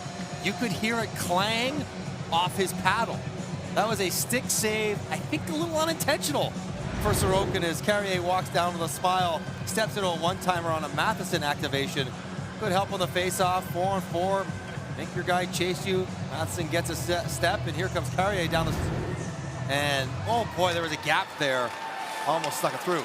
Mike Matheson towards the net again, just wide as Sorokin fought it off. Evans will pick it up for Carrier. Carrier hands it back. 4-on-4 here for 23 more seconds. Tony DeAngelo to the line. Engvall there. Engvall for Cizikas. Some space cutting in. Round the net. Wrap try, and Montembeault is ready. 10 seconds left of 4-on-4. Carrier in his own zone as Montreal set to go in a power play. Now you change. Get off Evans. Get off Newhook. Be disciplined, and they are. Power play time of 1:13 now for Montreal in a 1-1 game. Matheson scoots in, got tripped up by Holmstrom. Laine lost it, but Hudson has it back at center. Got to be mindful of Holmstrom and Pajot. Both like to go shorthanded. Suzuki tries to protect the puck and will. Slafkovsky back pass. Hudson for Laine. Laine, wrist shot, blocked in front. Back to Hudson. Hudson across. Suzuki thought about pulling the trigger. Didn't get the pass he wanted. Hudson again that way, and a good reach. Holmstrom Broke that attempt up. Back to Hudson. At the line for Laine. Hudson. One more time. One-time drive. Stick save there on the captain, Suzuki. And it pops to center. 30 seconds left of power play time. Patrik Laine weaving through over the line. Laine flips it back. Slafkovsky. Juraj Slafkovsky in. Shoot. Trying to tuck it in short side. Might have grazed the pipe and Sorokin, and then out of play. First unit gets out there, going to work, trying to take the lead as they're going up against one of the worst penalty kills in recent memory. Certainly second worst this year. 71%. And look at some of the teams at the top. Those are teams in the 70s and 80s when you didn't block shots and goalies didn't wear pads that worked. But also Detroit, Minnesota, the Islanders, all this year on that list. Horvat, good face-off win, and the one thing the Islanders have are two guys, Pajot, Horvat, 2-3 in face-off percentage when it comes to wins this year. 5-on-5 hockey. In 3 seconds, as that drive kicked aside. Heineman, 1 second left. Dobson's out, Matheson shoots, screen in front again. Habs are doing a good job, traffic in front of Sorokin, as we are back to 5-on-5. And the Habs 0 for 2 on the power play now in this game. Stretch pass, breakaway. Rashad score! Nick Suzuki! That was very close. What a stretch on a change. Did he drag the leg enough? Because he picked up the puck well inside the offensive blue line. What a snipe as Heineman head up, sees him, rips it. It's his back foot. Does he just keep it hovering over the blue line long enough? That's an excellent shot underneath the glove. Sorokin thinks he's protecting top glove as, of course, the Islanders are taking a good long look at the entry to see if it's offside. Suzuki wants that puck dropped, and he wants it dropped now. Patrick Waugh talking to the official, trying to buy some time, waiting for the word. Yeah, challenge. And when you challenge offside, New York is challenging the previous play to see who's offside prior to the goal. you're rarely wrong. So we haven't seen a look that definitively shows it's offside, but generally, offside challenges don't miss. They wouldn't do it and risk going down another man. Here's the best look at it. It's the back foot. Oh my gosh, it's so close. Does he keep his left skate on the ice in the crossover? We need to almost slow that one down right. Is his left skate on the ice when the puck goes across? No. Oh my goodness, the heel is almost touching. It is fractions of an inch. And I don't mind not blowing that down if you're the official, because you have this opportunity. And it's so close. My gut says half a centimeter offside. And the challenge is to keep your speed to get the breakaway. You can't really slow down. Suzuki can't really take an angle that keeps him on side or else he doesn't get the puck. Left heel, puck. They are like simultaneously. Now is that heel touching? Is his left, it looks like it might still be touching there when the puck is straddling the line. The puck's going faster than his skate. And it has to be definitive, clear, obvious that it's offside. And while I think he's offside, even going frame by frame, the last frame when his foot's touching, he's not yet offside. I still think it's going to get taken away, but man, it's close. Look at their view right there. And there it is. The question is, can you see space between his left heel and the blue line? Can you see space there? Brian, do you see space? I don't. I mean, you could argue though, right? Is the puck? No, not in yet. Yeah, but it doesn't have to be. Yeah, it's so close. I mean, I'm awful at these, Mike. I'm going to leave it to you. You have to show me a clip of whites between the heel of his left skate and the blue line, and the puck still on the blue line. this one frame, it looks like they're still kind of touching. So because it's a Habs on TSN broadcast, I'm going to say it's a good goal. I appreciate your politically your lack of impartiality. After the coach's challenge, it determined that the play was offside. Wow. No goal. Please reset the clock to 15:56. Wow. Yeah. But you get why. You get it. Incredibly close. Yeah. And kudos to the Islander replay team to make that call. Now, if Nick would have just dragged his foot fractionally, because he was in by a lot, no one was going to catch him in that moment.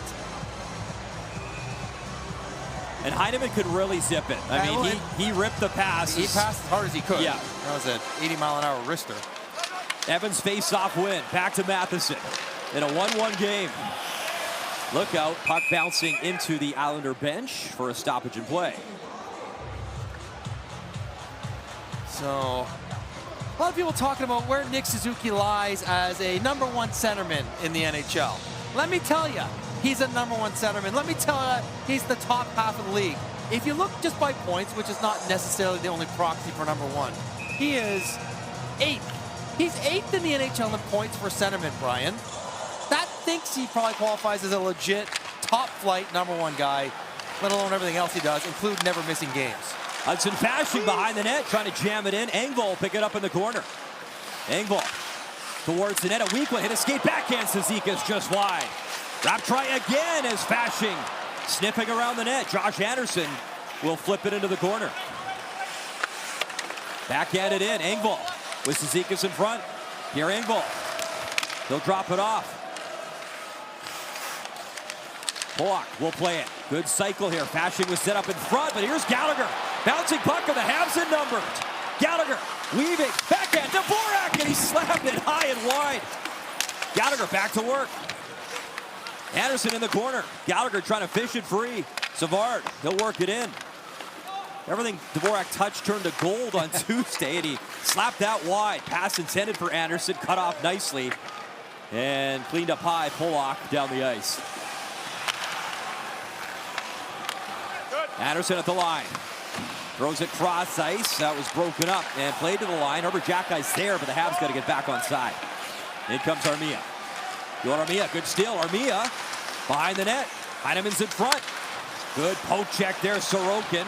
Habs still got it. Lane Hudson puts on the brakes. Up high, wrist shot off Armia, and then off a body and just wide. Centering feed, and cleaned up by Dobson from a knee. Heineman back to work, sends it across. Lane Hudson, a one-timer, knocked down in front, and Hudson able to keep it alive momentarily. And now the Islanders the other way. Horvat some space. Oh, Horvat wrist shot, stop Montembeault. Puck at center, Evans. Things opening up a little bit here. Heineman drops it off for Armia. He'll work it in deep. Evans in the corner. Plays it behind the net for Heineman. Watched by Mayfield. And Holmstrom has it for the Islanders. Palmieri over the blue line. Kyle Palmieri waits, hits the trailer, and it was over the stick there of Mayfield cutting in. And if you're a liner, you can't let Mayfield beat you up the ice. You got to dig in a little harder to stay on the defensive side of your defense. Lane Hudson from his own line, up ahead. Newhook got the tip, Sorokin out to play it. Ilya Sorokin, and that'll go out of play as that hits the netting. Shots are 21-9 in favor of Montreal. 13:25 to go in a 1-1 game here in New York.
Fans in Montreal are so excited for Ivan Demidov, and rightfully so. Well, this guy played with him in the KHL, and thanks to Rachel Lusher, who is an Islanders reporter, got this quote earlier today.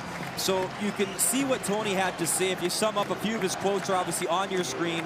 He said, fantastic as well, great player, thinks he'll be a star in the NHL. Said he's a super nice kid. They sat on the plane a lot together. He smiles a lot, said they'll love him in Montreal. And he had a lot of respect. He said, you know, Macklin Celebrini, amazing, but he was shocked, with all due respect to the other guys, that he didn't go number 2. And also mentioned how excited Demidov was to be coming to Montreal. Yeah. He wanted a big city and a big market and a passionate fan base that will appreciate his incredible high-end talent. And Tony DeAngelo said that he was very much looking forward to getting here. Now the question becomes, how soon, Brian, can they get him out of the KHL and into a Habs jersey? And Laura and Frankie will discuss that further in the intermission coming up as well, so stay tuned for that. As Carrier will jam it in for Newhook. Newhook in the corner with Laine. 37 minutes gone, second period. Newhook trying to drive towards the net, and will. Newhook to the forehand. What a drive, Newhook. Couldn't bury it, though, by Sorokin. Newhook's got it again. Alex Newhook works it across. Wrist shot stops Sorokin as Matheson right on, and some quality saves from Ilya Sorokin. You get a sense of the power in Alex Newhook's legs, where he's able to just pull the puck out of traffic, skate through sticks, skate through hands, find some open ice before they get the puck down towards Sorokin. You see here right through Hudson fashion, right through Zizekas, take it through Kulak as well. Can't quite finish the play, but stays with it. Draws 2, gets it to Matheson, and the shots keep piling up. 23-9 for Montreal right now. They control again. Suzuki, wrist shot tipped high and wide. Caulfield racing after the puck. Worked up by Pelech. Lee battling for space with Struble. You talked about Suzuki. He played over 8 minutes for Montreal in that first period, leading all Montreal Canadiens players. Well, when he doesn't change on power plays, you're going to get a full 2 minutes. Lee will zip that across. Hudson trying to break it up. Jammed in down low. Puck in the corner. Played away by Suzuki. Pelech trying to keep it alive. Caulfield to center for Slafkovsky. He'll slip that cross ice. Hudson there. Lane Hudson, the first Habs rookie since Michael Ryder to 50 points, and counting, by the way, 53 to begin the night. Slafkovsky barrels in. Him and Jackeye lead the way this year in hits for the Montreal Canadiens. Holmstrom over the blue line. Works it into the corner. In comes Horvat. Good dummy. Clever Mike Matheson. Puck to the Islander line. Riley tries to advance play. Slafkovsky, no stick. It's shattered. Kicks it up for Waugh, but Holmstrom has it, and he'll dish it off for Horvat. Bo Horvat trying to hit the trailer as Mayfield cutting it again. Mayfield in front, hit the side of the pipe with Palmieri screening Montembeault. Wrist shot up high, and Montembeault gloves the shot from Mike Riley, and he'll settle down play here in the second. Easy save for Sam Montembeault when he can see the puck. He's doing a job at one end, and Sorokin doing a job at the other, as he has done all year long. You look at his league ranks, just as far as busyness. 5th in starts, the wins are there. Shots faced, saves, that's the workload basically that he's taken, and he's amongst the league leaders there. And that count is only going to get higher as long as the Islanders are chasing a playoff position. He was a first-time Vezina finalist a couple seasons ago. Got a big contract, 8 years, $66 million. With the cap going up, though, that contract's gonna probably be pretty value-laden, short order. Third line, breaking away from Montreal. Josh Anderson winds up the speed. Dvorak there as well. Played cross ice and collected by Kyle McLean. He'll work it in. Montembeault out to settle the puck down, and Gallagher has it in his own zone. The center ice, played across for Savard. David Savard weaves in. He'll knuckle one in for Gallagher. Gallagher below the goal line. Siplikov checks him and takes the puck away. Maxime Siplikov through center, fanned on the dump in, but second effort works. Islanders changing. Savard has the puck. David Savard up the right wing, intended for Gallagher, tripped up there by Pelech. And Cizikas is on the move. Casey Cizikas works it across, passing back. Engvall there. Puck still loose. No shot available. Pelech has it. He'll wind up. Hit a body in front. Pass across DeAngelo. Weak shot. Pad stop with Engvall. Right in front of Montembeault. Arbor Xhekaj in his own zone. Trying to clean things up for Montreal. DeAngelo works it back in for Engvall. Engvall. Drop past DeAngelo. Back to Engvall. Loads up. Deflected. A tip just wide. Good pressure by this line for New York. Gallagher dying out there. So tired. They need that clear on a change for Brendan Gallagher. Get him off the ice. Evans poked it out, but lost his stick. He'll collect it. Evans got his stick, and he's got the puck with Arbor Xhekaj there to help. And that will go into the Islander bench for a stoppage in play. Good chances in the second period, but Montembeault and Sorokin quality.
Sam Montembeault continues his very strong play as he's kept the Islanders at 1 so far in this game.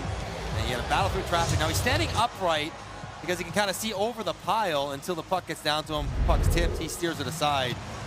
But you know when you're going up against Sorokin, you have to be sharp, you have to be clean, because the guy at the other end is very likely going to be as well.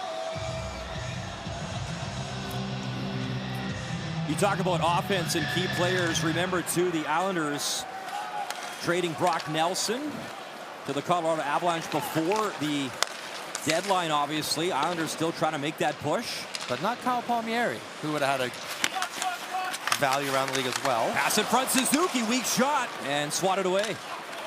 Callum Ritchie coming over, a first-round pick, as Ritchie's a quality young player. He'll be on the Islanders next year, and their second-line center in behind Matt Barzal, and a good one. In comes Suzuki again. 4 goals in 6 games versus Sorokin. We thought he had another one. Good challenge, though, on the offside by the Islanders. Suzuki again on the puck, leaves Slafkovsky some space. Juraj Slafkovsky shot off DeAngelo, and that'll head out of play. It's a good play by Suzuki to tee up Slafkovsky, and you see the frustration. One of the real art forms in the NHL, the best shooters and scorers have it, is the ability to get pucks off without getting them blocked. And Slafkovsky has a very heavy wrister. He can score from top of the circles and out with a wrist shot. But you see how long it took him to get it away, allowed DeAngelo to close with his stick. And the next level in his evolution is finding different angles to release the puck so it doesn't get blocked. Here's Hudson. He'll dish it in. Well, Slafkovsky doesn't turn 21 until the 30th of this month. He's still a young man. A lot of growth and a lot of runway for Juraj Slafkovsky. Sorokin, he'll play it for Dobson. Dobson round the wall, up the ice. Palmieri waiting for it. Tripped up by Carrier. Carrier, advancing play for Montreal. Newhook, he'll chip it in. Pulock. below the goal line. Gave it away. Joshua Waugh. He's knocked off his stick. Newhook will feed the line. Here's Carrier. Carrier lines up in front. Waugh looking for a second of the game. Good screen in front of Sorokin. All by himself. Bad rotation by the Islanders. As an offside call is made. Leaves Joshua Roy all by himself in front of the net. And puck goes down there now. Talk about Yuri Slafkovsky, how young he is. And the company he's keeping about the all-time goal scorers under 21, which he still will be for another couple weeks. Among some famous names, third all-time.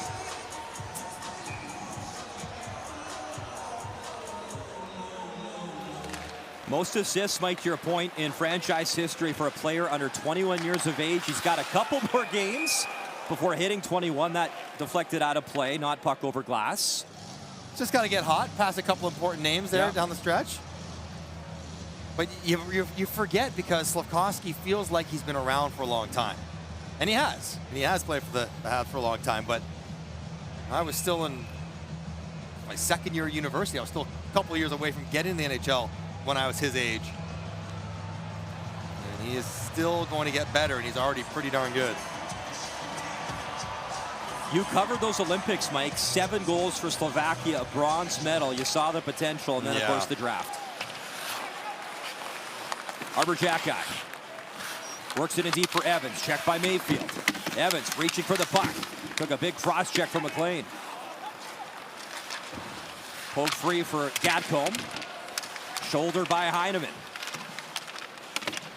Gadcombe, Heineman, Evans, all in the vicinity. Flipped to center. Arbor Jacki tries to rip it back in, but that deflects again off a stick and out of play. It's a strange game. 1-1, 8 minutes left in the second period. Tight, so important in the standings. And yet Montreal has carried the play by far. They should be up.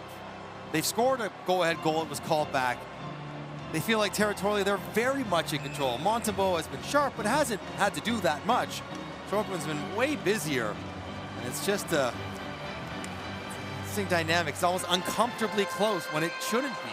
What's interesting, though, Mike, to your point, Marty St. Louis has preached, stick to the game plan, keep doing what we're doing, and you'll be rewarded. So we'll see how this one plays out in a 1-1 tie, and you said it, massive points on the line. And at our last check, because we can look at the scoreboard, Montreal's getting some help tonight. The Rangers are losing to the Leafs. Sens are getting pummeled. Waxed. Columbus currently tied. And we talked about the Nelson trade. Well, him and the Avalanche will be at the Bell Center Saturday. Bouncing puck and a good defensive play. Polak able to get back and break that up. As Dvorak was trying to cut in. Here's Engvall, a little give and go. Engvall. And Carrier behind the net. Bashing there as well. Pajot pokes it up top. D'Angelo, long drive, hit a body. I think it hit Carrier, never made its way through to Montembeault. Yuri Slafkovsky tried that backhand pass. It hit Lee, but Slafkovsky keeps trucking. Yuri Slafkovsky stops, waits for help. Rishon Anderson blocked as he dusted it off, and it hit Pajot. Pajot to the line, and Lee's got it. Anders Lee, the give and go, and that one is offside. As the Islanders and their fans a little bit frustrated in a 1-1 tie. So we're getting close enough to the end of the season where you know your schedule the rest of the way. And for the Montreal Canadiens, 13 games remaining, including tonight 14. 7 at home, 7 on the road, 7 versus playoff teams. An even split, but still 7 against teams outside the playoffs, including tonight. It is there for them. It's amazing they are where they are. They deserve it. And it's there for them to get over the finish line. And what a story that would be. Lane Hudson, speaking of incredible stories in that Calder conversation. Caulfield takes the pass, cuts in, wrist shot, fought off Sorokin. Can the top line get one here tonight? Suzuki threads it back and just out of reach of Struble. He's got to reload at center ice. And these guys have had success. Caulfield 9 points in 8 games all time, and Suzuki 15 points in 13 games against this New York team. Montembeau's got to be careful out to play it. Pajot was breathing down his neck. Juraj Slafkovsky with Caulfield over the line. Slafkovsky takes the check. Looking a movable object, though. He didn't really move, but he lost the puck. Here's Horvat. Horvat, good speed through center. Over the blue line, he'll stop, curl around. Horvat, he'll dish off. Backhanded in, Matheson there. Horvat comes in again. Palmieri, he's pinned. And the puck freed up by Montreal. Jammed by Dobson. Laine would have had Newhook scooting in alone. They come again. Patrick Laine delivers across. Newhook, Waugh, bouncing puck, tries a weak backhand, and that's an easy one there for Sorokin. He'll cover. 26 saves now and counting tonight for Ilya Sorokin. He's keeping his Islanders in it in a 1-1 tie.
We should not be surprised that we are in a tight game between the Islanders and the Habs, as last time they played, December 3rd, Patrick Laine got his first goal as a Montreal Canadian on the power play from the left side. Why not? And then it went to overtime. Nick Suzuki picked up the OT winner for the 2-1 win.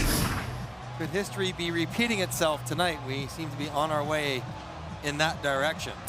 Nick Suzuki, 4 overtime winners. And Mike, the first meeting back on October the 19th, it was 4-3 in a shootout. Islanders won Dobson, I think, round 8. Deep shootout. Yeah. So winner takes the season series and 2 points tonight. Newhook in a battle with Siplikov, and Siplikov up that right wing. Pocket pick, though, and it's up quickly for Patrick Laine. He'll backhand it in. Newhook skating towards D'Angelo, who throws it up that right side. McLean waiting for it. McLean, the feed. Siplikov dusts it off. Wrist shot. And Montembeau, good positioning, will make the save. Carrier is right there with Siplikov, but what you cannot do is allow Siplikov the easy pull inside your stick. Carrier's there. You don't have to worry about the speed of Siplikov, but watch when he reaches, he gets slid too far outside. And that opens up a way more dangerous opportunity for the rookie winger, rookie at 26, Maxim Siplikov. 7th in rookie scoring coming into tonight. Palmieri. Nice dangle, cuts in. Matheson slashed at him, and it got up high on Montembeau, and holding call coming up. So the Islanders will go back on the power play. They have a power play goal in this game with 4:40 to go in the second period. Your guilty party, Mike Matheson. Got caught reaching. 2-minute minor for holding. And a good move by Kyle Palmieri, who's still a strong player physically. And when Matheson reaches, Palmieri slides by, and now you've lost body position. And what Palmieri does well there is cut back into the body of Matheson, almost forces him to grab hold by skating into the open arms. And the power play, which is not good, but has scored tonight for the Islanders in their first attempt, goes to work. Palmieri, a Notre Dame guy, as is the guy who won the faceoff, Jake Evans. Look out, turnover, across, one-time drive, Savard, a big block. Might have saved one there of Palmieri. What a block from David Savard. Holmstrom, D'Angelo, and David Savard. That's why he's one of the top guys at blocking shots on the Montreal team and in the NHL. You're exactly right. Palmieri's got it in the wheelhouse, on his forehand, ready to slam it in the empty net. As Armia overskates it. Oh boy, Montembeault was coming across, but would have been a tough save. But how about the form by Savard? Recognizes, gets right down for the block. Those don't make the highlight reel, man, but they are big-time plays. They are noticed. Dobson starts the play to Holmstrom, down low. D'Angelo follows up, and he couldn't beat Montembeault. D'Angelo for Holmstrom again. Palmieri's in the bumper spot. Holmstrom up. Dobson hands it off. D'Angelo, Holmstrom. And he got tripped up as Carrier was down and out to try block the pass. Fans wanted a call there. Dobson waiting. Down low, missed Palmieri. Puck at the side of the net. Horvat from behind the net. Digs it free. Holmstrom has it. Holmstrom. D'Angelo. Back to Holmstrom. Palmieri to Holmstrom. Quick passing here. D'Angelo at the line. Holmstrom. Minute remaining in the minor penalty. Horvat. He'll delay. Holmstrom. Up top, Dobson. Back to Holmstrom. No shots yet. Palmieri one-time drive, and that time Josh Anderson blocked it. Horvat zips it across. D'Angelo. Up top, Dobson. One-time drive, score! It's a rocket from the corner and a power play goal again. This time, Simon Holmstrom, and it's 2-1 Islanders.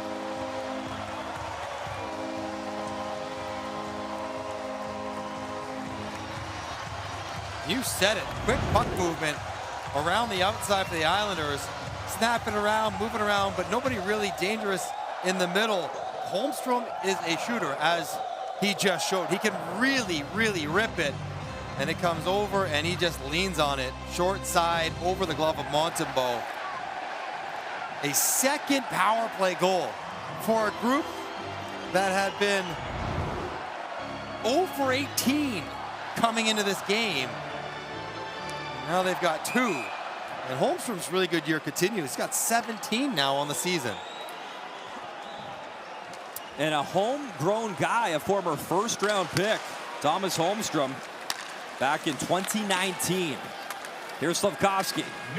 Habs trying to battle back again with just over 3 minutes to go in this second period. Caulfield behind the net.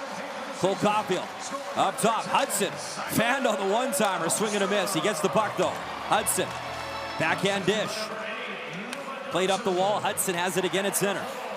Lane Hudson off the wall, wanted to bank it to Caulfield, but the Islanders control. Adam Pelech to the right side.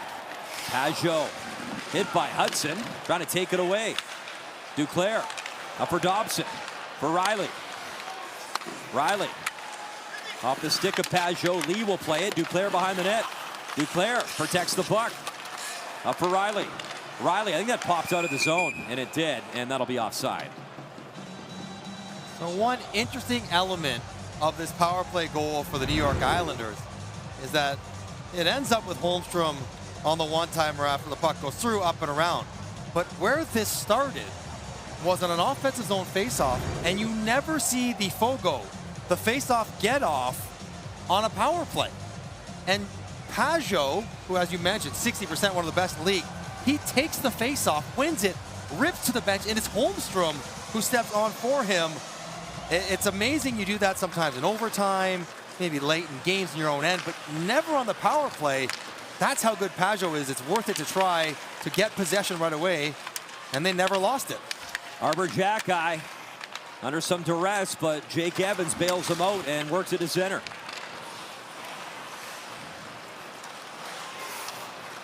Good stick lift. Evans trying to steal, but recovering was Gatcomb. He'll shoot it in. Matheson for Armia. Armia to the left wing. There's Heineman.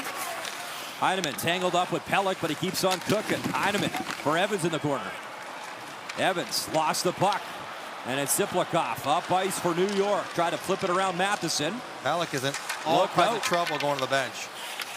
Siplikov kicks it free for D'Angelo. D'Angelo takes it up high. He'll drop the puck off. Siplikov's parked in front. Little drop pass. Dobson. Dobson in. Tries to tuck it home. Montembeault lost it. Bashing digs it out. Bashing up top for Dobson. Minute 15 to go. Wrist shot. Engvall never got through.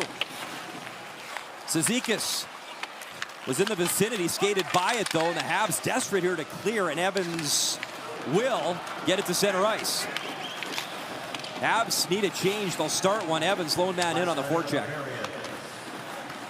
Final minute here, UBS Arena, as the Islanders 2 power play goals in the game. Duclair and then that rocket from Holmstrom. Engvall trying to dig it free. It's up to Riley. He loads up. Montembeault the save. Riley back in his own zone. 35 seconds left. Bashing got a touch. Montembeault to play it. Carrier.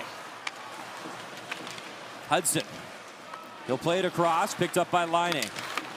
Laine maneuvers it again behind the net. That's off a stick and out of play. You're calling the play. I'm watching the action on the Islander bench as Pelech came lumbering off, punched over, grabbing on his shoulder, on his collarbone area. He tried to hit Heineman, and is it an elbow in his ear he's complaining about? No, that's a shoulder thing. Something on the reach. He is in so much discomfort and heads right off. And he still is 3 minutes later, just still in agony. We'll keep an eye on him with 19.5 to go. Face-off in Montreal zone. Pajot couldn't win that one. Flip to center ice. D'Angelo back. Fanned on the clearing attempt, recovered though. Got it to Palmieri. Puck sent to space in front of the Islanders bench. Collected by Josh Anderson. So a couple of power play goals in the game on a team that has struggled on special teams. Well, they've delivered so far tonight. Yeah, frustrating 2 periods for Montreal. They've played better. They have been the better team. And the one area you would have thought, yeah, we're in great shape. Special teams, that's what has let the game down so far for Montreal. They got to rally like they did on Tuesday and have a comeback in the 3rd period.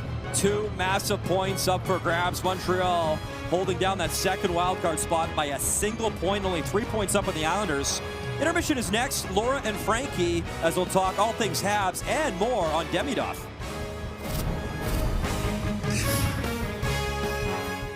3 points up.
F1, and more.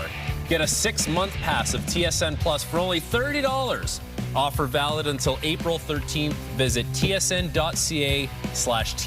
Plus. Terms do apply, Laura. Oh.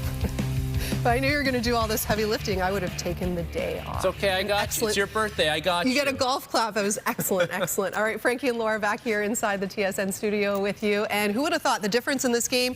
2 power play goals for the New York Islanders, who came into this game 11.4%. That's what their power play was clicking at. Last in the NHL, 0 for 18 in the previous 5 games, but it's clicking tonight, which I think is not good. The Montreal Canadiens. It's clicking, and they took advantage of a certain situation that is almost exclusive to the Montreal Canadiens because they run a 3-defenseman rotation on their penalty kill. Now, Mike Matheson is the one who takes the penalty, and he is part of that 3-defenseman rotation. So now there's a little extra strain on Alex Carrier and David Savard. And you see Carrier, he's the one that goes out to Holmstrom to try and block that shot. Maybe if he was a little more fresh, he would have bull rushed him. But when that puck goes in the net, he's 2 minutes and 26 seconds into a shift because he was out there with Matheson. He had to stay out there for the penalty kill with David Savard. So it's a 1-minute-and-6-second shift plus a 1-minute-and-20-second shift shorthanded. And so maybe just being a little, out of steam, you don't quite go out there and Holmstrom takes that shot, and it's a great shot, and it beats Samuel Montembeault. The legs are burning by that point, right? All right. Well, earlier in the period, it looked like Montreal took the lead thanks to Nick Suzuki. Now, this was a bit of a coin flip, in my opinion, a bit of a coin flip, which is what I just said, close. About whether or not it would be counted as a goal. And it basically, what's the smallest coin we have now? Is it a dime? It's a dime, yeah. You could probably get that right. You could probably put a dime on the ice, put it on the backside of Nick Suzuki's skate, and wonder if this was offside or not. But you get a pass from Emil Heineman that is a rocket of a pass. And Nick Suzuki, first and foremost, is trying to receive the pass. So that's his first priority. He's, of course, trying to stay onside. When you watch the replay, if he can extend his left leg a little bit more, he is going to stay onside. But the fact that he has to receive that pass on his backhand, onto the heel of your blade, there's too much going on there at one time to be able to comprehend all that at the same time. So it's a good play. But, you talk about the flip of a coin, it's less than a dime offside. I like it. We're getting really technical here. We don't have pennies anymore. Yeah, that's right. All right, so very similar to what we saw 2 nights ago. Here are the Montreal Canadiens trailing 2-1 heading into the third period. Out-of-town scoreboard. The Rangers are losing right now 4-2 to the Leafs, and as well Colorado on top of the Senators 5-1. So everything is aligning here.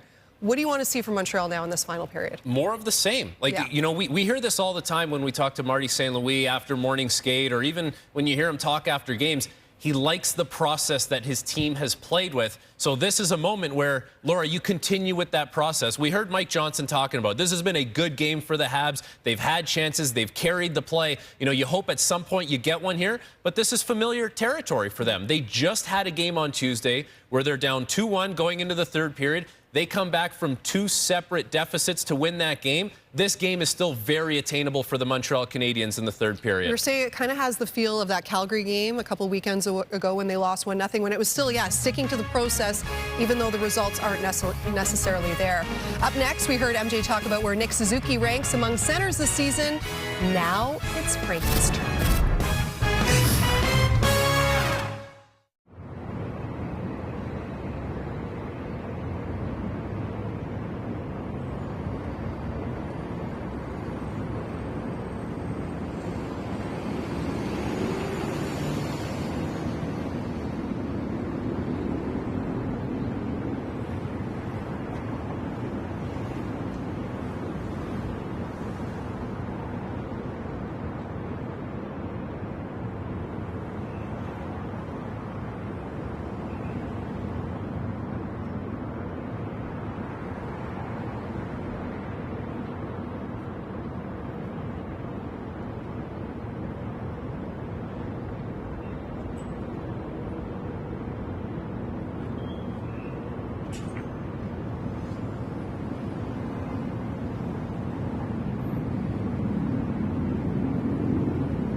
Toronto Raptors' global impact and its lasting influence across Canada and beyond. We the North, from prehistoric to historic, and streaming now on Crave. That's how it's done. I mean, it was That's a promo. 10 out of 10, Come on, 10 out you're of 10, professional. 10 out of 10. All right, we've got a little this and that when it comes to the Montreal Canadiens. And let's start with Nick Suzuki. Again, a player that we highlighted in our pregame show, back-to-back 70-point seasons now for him, really establishing himself as a leader and a go-to weapon for the Montreal Canadiens. Is he a top 10 center in the NHL, though, Frankie? I thought you were going to give me a fill in the blank. Nick Suzuki is a top blank centerman in the NHL, to which I would have said yes, top 10. And that may seem ambitious, but if you look at the numbers offensively, that would indicate that he is in the top 10. His defensive impacts are better than a lot of the centermen that are in the NHL. And here's the thing that Nick Suzuki has never had. You know, Sidney Crosby had Evgeny Malkin as a second-line center. Connor McDavid has Leon Draisaitl. And yes, they play together at times.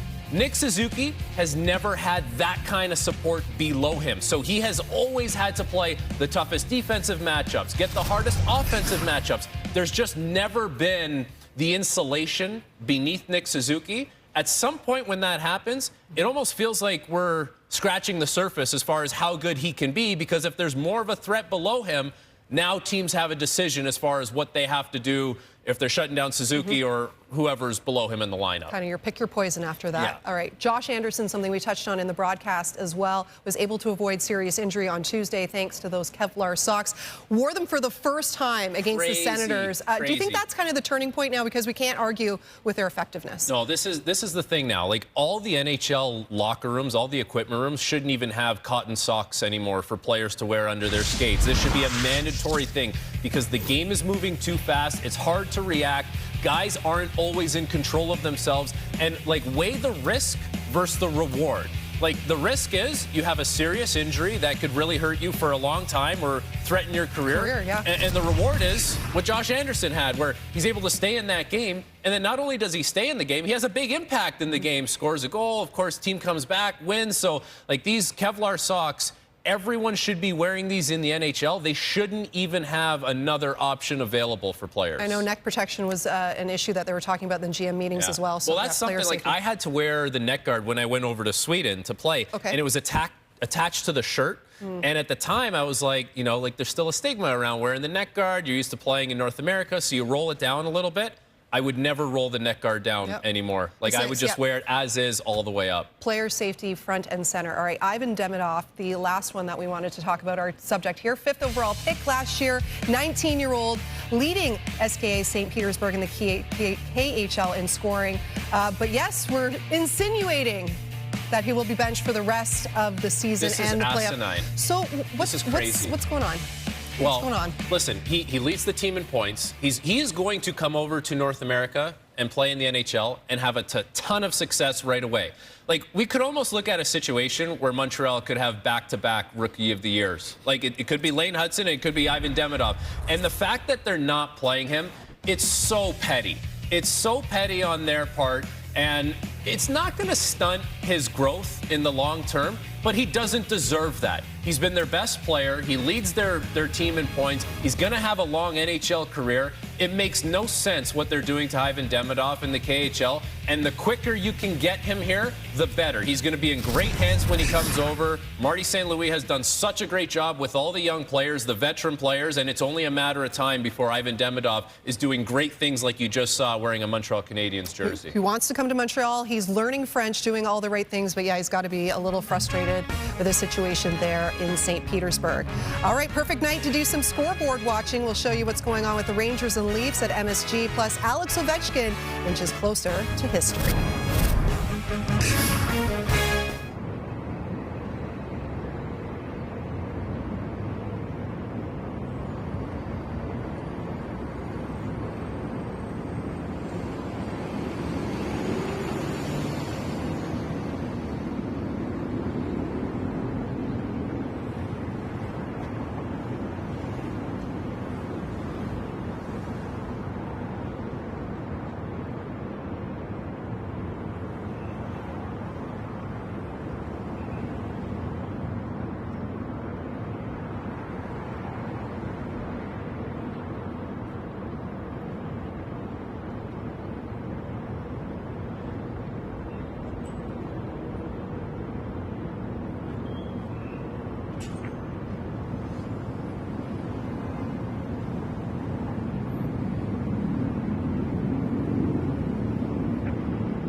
card standings, but this was an ugly one. Brock Nelson gets his second of the game. The Avs would go on to win this one 5-1 the final. As we move over to MSG, New York sitting just 1 point back of Montreal for that final wild card spot. Time ticking down here in regulation.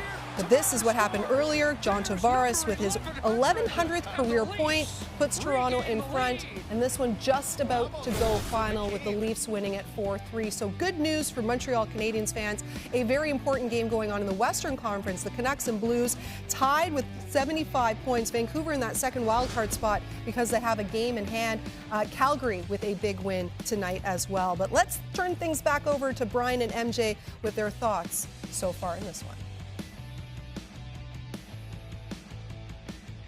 Laura, certainly one of the storylines coming into tonight's game was special teams for the Islanders. They haven't been that special. However, Montreal Canadiens come to town, 2 massive points up for grabs, and the power play has certainly come through. So far, that has been the difference in the game on both sides. The Islanders, as you mentioned, by far the worst team on special teams in the entire NHL, whether it's the power play or the penalty kill. Both are no good. They're both right at the very bottom of the league, and Montreal has been playing really well, scoring power play goals and killing off a lot of penalties. And yet, so far in this game, so the New York Islanders 2 for 3 on the power play. And when they don't get chances, they don't look good. But the chances, only a couple that they've created, they found a way to get them past Sam Montembeault. And maybe as importantly, the power play for Montreal against the penalty kill that is right around 70% hasn't gotten it done just yet. So you would not have thought after 2 that the power play and the penalty kill would be advantage New York. It has been so far. See if the Montreal Canadiens can flip the script in the third period. And it's funny, Mike, coming into tonight's game, Montreal's penalty kill 8th in the National Hockey League, and power play goals in 3 straight games coming in as well. We'll see if they can right the ship in this third. Laura. Again, feeling like deja vu with the Canadiens down a goal heading into the third period. Holmstrom, the lone goal scorer there in the second. He has now scored in 3 straight games. Well, you just heard from them. It's time for them to go back to work. Here again, Brian and MJ. Laura, you saw the out-of-town scoreboard as you updated our viewers. Now it's time for Montreal to do what they can do here and try to get a point or 2 out of New York. You want to activate offense, look for Lane Hutson, Mike Matheson, up, joining the rush, up in the play whenever they can. Try to add that next layer, extra numbers to the offense. Josh Anderson, 9 goals all time versus the Islanders, leads amongst active players as Anders Lee brings it in, wrist shot, and off Carrier's stick and out of play. Here for the Islanders, see Adam Pelech back out there to start the third period. We were watching him in great discomfort at the end of the second, and he starts the third, he joins the rush, he's jumping up in the play with Anders Lee to push back. Carrier can't trust it's not a 2-on-1. So that's a good sign for the Islanders that they will try to protect the lead. 22-2-2 are the New York Islanders when leading after 2. And Montreal 6 wins on the season when trailing after 40 minutes. We'll see if they can battle back again. Anderson trying to knock it down. Gallagher brings it in. Gallagher wrist shot just wide as he missed on Sorokin. Dvorak goes to the front of the net. Gallagher waiting, shooting. Traffic. Oh, puck was loose side of the net. No stick, no blocker. What's going on? It's a yard sale out there for Sorokin. Horvat cleaned it up in time for his goalie. Now the referees blew this down because his blocker came off and the Islanders had possession of the puck. They don't blow it down right away. If Montreal was still attacking, they would let them finish the play to the net, but once the Islanders got a hold of it, then the whistle goes. But this line has been all over. If anyone's gonna get one, it's gonna be these guys. To the front of the net, Anderson skates through the pile and drags everything from Sorokin with him. Blocker, and Sorokin rather drop the blocker to make sure he gets his pad available. Not really worried about the protection needed. Gallagher's next goal will tie Toe Blake for 16th on the Avs all-time goal-scoring list to be number 235 in Gallagher's career. Hudson, good job to stick with his man along Struble, his defensive partner, get back and play the puck. Look out, nearly gave it away though to Fasching. But it's Suzuki on the move for Montreal. Had it, lost it. Hudson reaching back as Engvall's got it. Engvall. Struble though, good job again defensively, poked it away from him. We've talked about it a few times. Hudson and Struble, a nice little combination for the Habs together on the back end. Islanders. Pass just out of the reach of Mark Gatcomb. He'll hustle in and play it high up the glass. Suzuki tries to knock it down. Shots 26-14 in favor of Montreal. As that wrist shot from Riley deflected and wide of Montembeault. That shot towards the net from Siplikov was knocked down, never made its way through. Suzuki for Laine. Back to Suzuki, and he'll play it behind the net. Suzuki finds Arbor Xhekaj. Xhekaj through center ice. Plays it to the left side for Caulfield. Caulfield lost an edge. Laine steals, shoots in and out of the glove. Patrick Laine. The steal, and Sorokin got enough with the mitt. McLean will work it in. Palmieri hustling after the puck. Arbor Xhekaj there. Joshua Waugh able to get that to center. Flip it right back in by Dobson. If there's a guy you want in the slot with the puck on his stick, it's probably that guy, Patrick Laine. Most of his goals this year, though, have come from that left face-off dot, either on the power play or even 5-on-5. Here's Horvat, one-on-one with Matheson. Horvat winds it up, brings it in, score! What a goal! Horvat powers in and makes it 3-1 Islanders.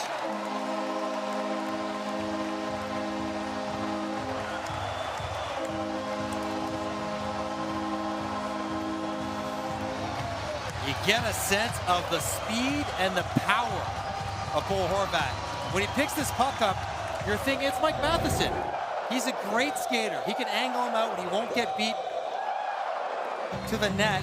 And a little chip by him. You still think he's okay here, but Horvat gets his leg and his shoulder in front of Matheson and just barrels through the space, attacks through the hands, and then able to elevate it over top of the pad, and Montembeault, he won't be happy with that one either. A lot like the first goal he gave up, but on the other side, just rolling over top of the pad and underneath the arm, and a huge goal for the Islanders to get a 2-goal lead. 22nd of the season for Bo Horvat, as the Islanders are not going quietly in their push to try track down a wild card spot, icing against New York. So the Islanders season has been written off for being over half dozen times this year. And when they traded away Brock Nelson, who was our leading scorer at the time, you're thinking, okay, they're clearly building without Matt Barzal. They're clearly not going to make a run, and yet here they are trying to make a push late. Struggle for Caulfield. Cole Caulfield hit by D'Angelo. Suzuki has the puck. Cizikas hits him. Nick Suzuki, wrap try. Try to put it in front, and a good recovery from Cizikas, who's on the move to the left side. Hudson gets back on Engvall. Engvall throws it to the net. Fasching backhand. Oh, Montembeault, a must make, and Fasching can't believe it. He's thinking, what do I have to do to get a goal this year? What a nice play by Pierre Engvall on the stop up, and then a nice lateral play on his backhand all the way through the seam. And Fasching handles this like a guy who hasn't scored, because he knocks it down. If he just waits a half second, he can stick handle the puck into the empty net. Montembeault's going left, just wait, and the whole right side of the net is open. But he rushes it, puts it into the chest of Montembeault, and the Habs are fortunate. It's still just 3-1. He must have thought it was easy, Mike, because his first NHL game, he scored on his first shot versus the Jets, and he knows better now. They've been hard to come by for Hudson Fasching. You're squeezing your stick. You're happy that you're still in the lineup when you go this far without any goals, even if you're playing a checking role. And Marty St. Louis, not the plan that was devised in the intermission to start the period like this. Habs have to dig deep now, down by 2.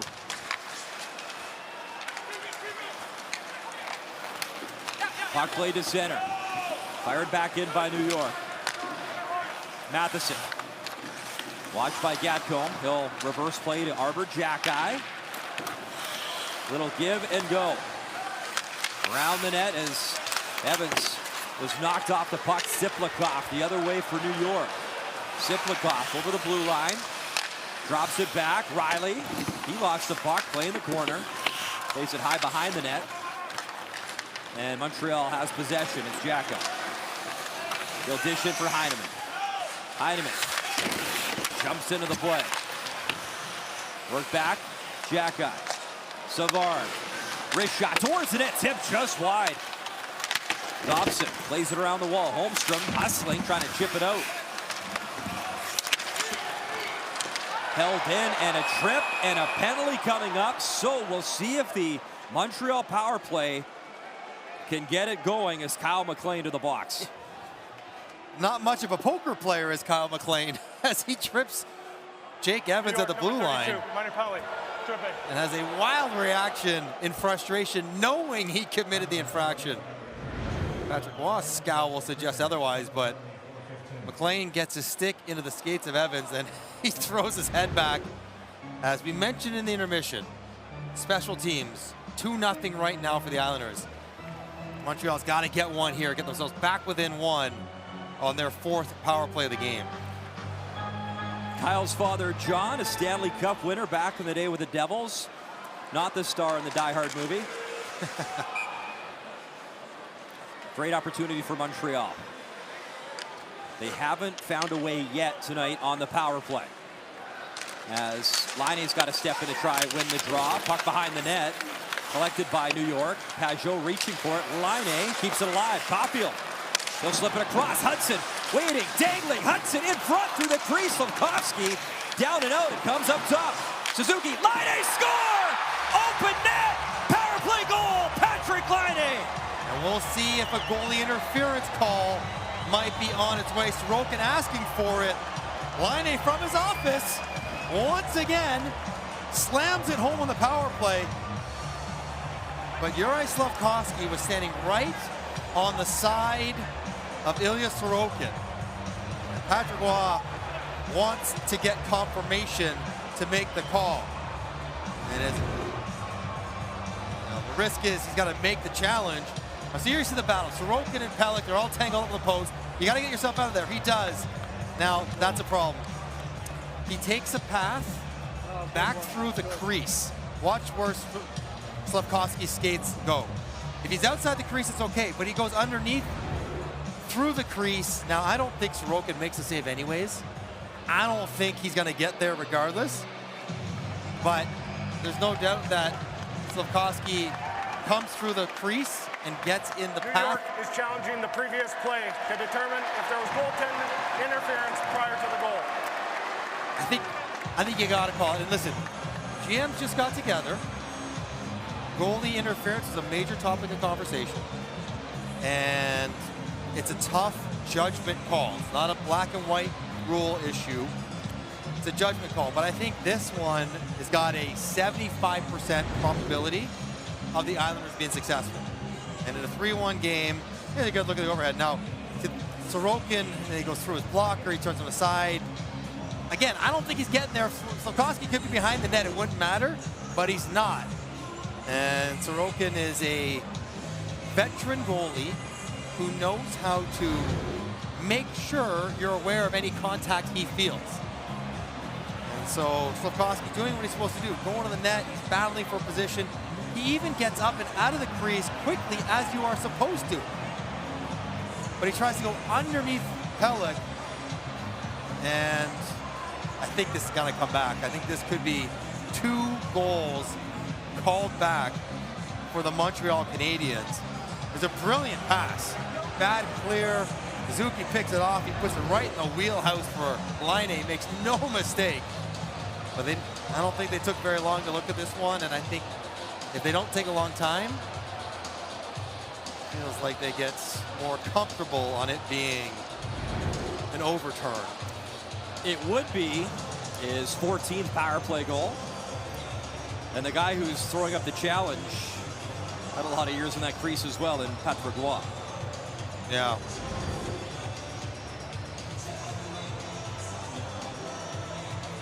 If you're just joining us, Suzuki had one overturned by a centimeter on an offside challenge that worked out for Patrick Roy. And the second challenge of this game against Montreal, and we'll have a decision. After the coach's challenge, it was determined that there was no goaltender interference. Wow. Well, there you go. And a goal. And a power play. Look at the New York reaction. will be charged a delay of game penalty. He can't believe it now. Wow. Was it inconsequential? Like, the puck was going to go in no matter what? Was it Sorokin too far out of the crease? Slafkovsky wasn't in the blue paint, for whatever that's worth. But his feet were in the blue paint on his way to getting to Sorokin. And you watch where his skates go. They're in the blue when he skates into him. But who cares if you're Montreal? You take it. That's why I said 75%. It's not a guarantee. Patrick Roy thought it was, but it's not. And what a chance here. They get one, and right back to the power play, and a rested first unit after the long challenge. All right, Sports Center, cue up the TSN turning point. That might be it. 3-2. Habs down by 1 on a power play as Patrick Laine has brought Montreal within 1. Puck played back. Here is the captain, Suzuki. Laine with the puck in the corner. Patrick Laine pops it free. Up for Hudson. Hudson maneuvers. Waits. Laine. Oh, he thought about it. Dusts it off. Laine back to Hudson. A tough pass. And Hudson's got to go back with Suzuki. That first pass was a little bit too far in front of Laine. He wanted another crack at it. We've seen him dust it off and then rip it anyways and be successful this year. Hudson, he'll skate it in. Lost the puck, slashing at it, Slafkovsky. Pelech there. Good steal by Caulfield. He's got it. He'll play it up top. Nick Suzuki. Back for Hudson. Suzuki. Waiting. Hudson. Hudson. Still with it. Across. Laine. Dusts it off. Wrist shot. Sorokin got a piece. Lane Hudson. In the corner for Montreal. Hudson. Up to Suzuki. Suzuki. Hudson. Down low. Pop pass for Caulfield. As they had Caulfield in the bumper spot and he couldn't get it on Sorokin. 30 seconds left of the minor penalty. Laine at the line. Habs got to try again. Caulfield for Hudson. Lane Hudson, nice move over the line. Creates a little bit of space and time. Hudson gets checked by Dobson. Pajot trying to clear. Slafkovsky there, and it's up top. Suzuki works it down low, little pop pass. Suzuki rips it, wanted the tip. Bouncing puck behind the net, comes to Hudson again. Power play over, it's 5-on-5. Hudson has it, Engvall's out, he was serving the minor. Wrist shot, Hudson, bouncing, Palmieri kicks at it, it's loose, oh what a stop! Sorokin kicked it aside on Slafkovsky. Engvall the other way. What a great chance at the end, 5-on-5 for Juraj Slafkovsky. Polak works it into the corner, Engvall cutting in, Engvall wrist shot blocked and went wide. Cizikas in the corner. Played around the wall, picked up by Fasching behind the net. Up for Cizikas, wrister off a leg and missed. Habs trying to counterattack. Newhook, pass was behind him. Held in by Waugh momentarily, but Polak has the puck.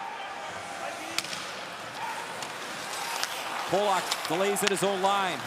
Sends it up ahead for McLean. McLean fanned on the shot. Horvat reaching for it. McLean, he shoots and Montembeault squared up. Will squeeze the shot. Good chances for Montreal.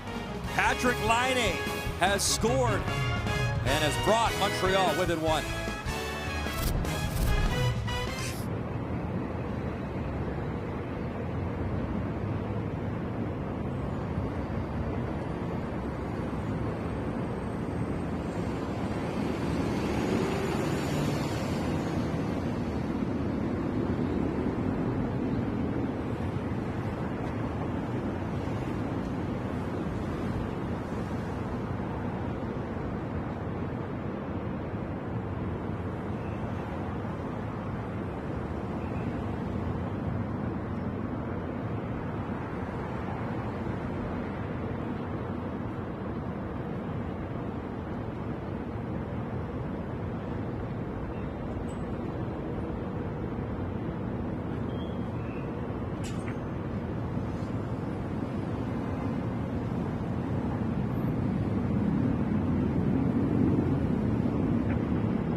Montreal back within one, courtesy of Patrick Laine's 14th power play goal.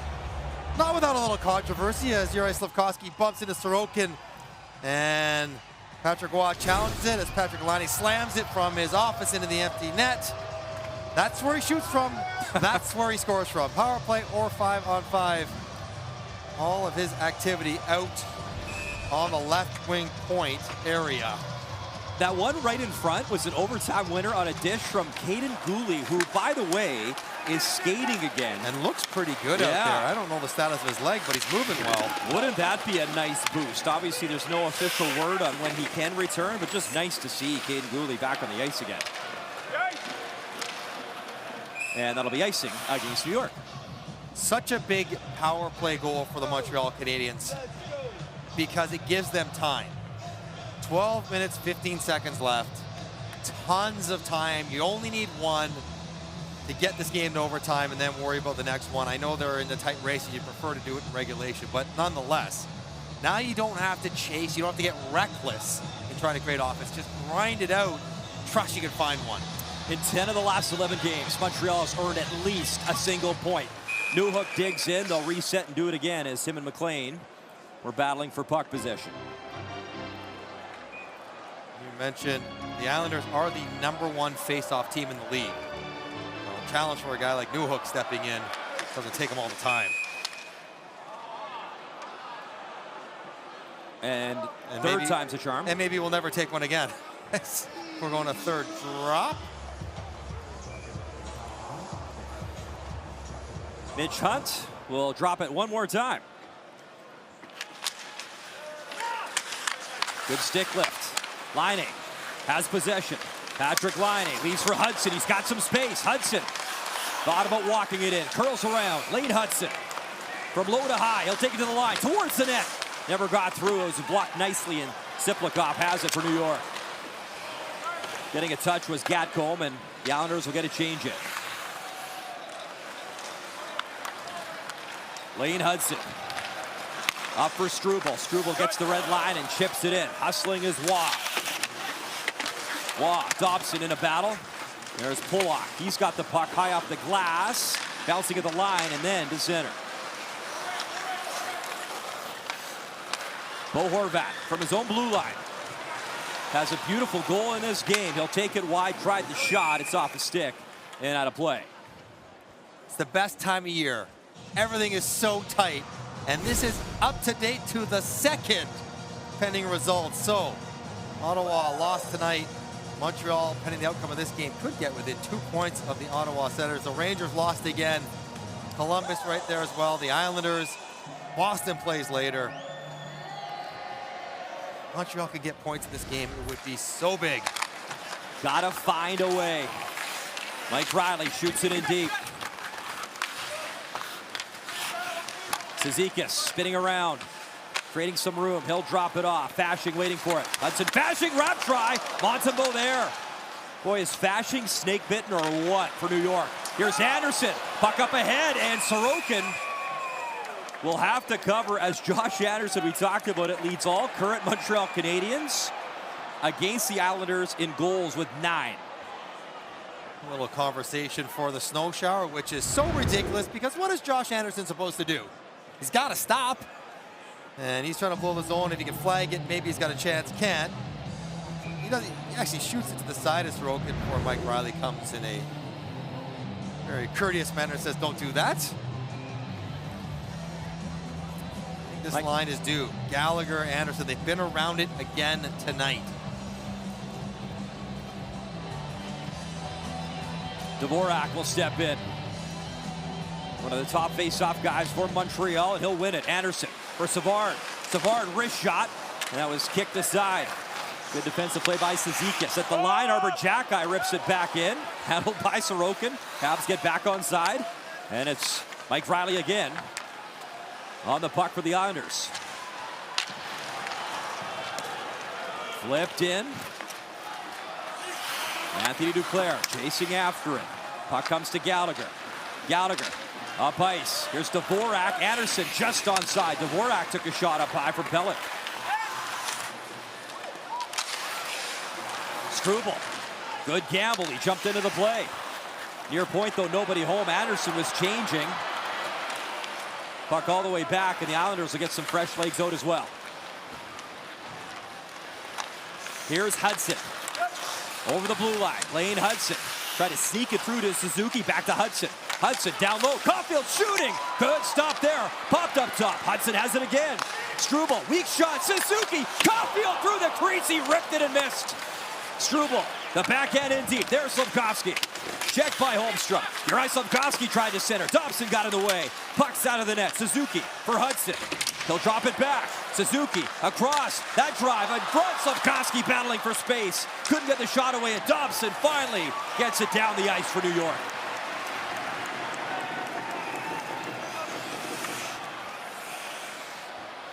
Montreal looking to push in this third period. 9:25 to go. Down by 1. 33 shots so far on Sorokin. They've got 2 by him. And that'll deflect into the bench. Montreal trying to find a way as Caulfield, what a chance in sight earlier on that sequence on Sorokin.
Molson Canadiens Hockey on TSN is brought to you by Molson. Whether it's Canadian, Ultra, Export, or XL, there's a Molson with your name on it. Montreal continues to push. Chances all around the front of the net. Cole Caulfield from the angle could not quite find it. Fires it right through the crease. As most of the play in the third period has been down in the Islander end. 33 goals on the season for Cole Caulfield. Leads the Montreal Canadiens.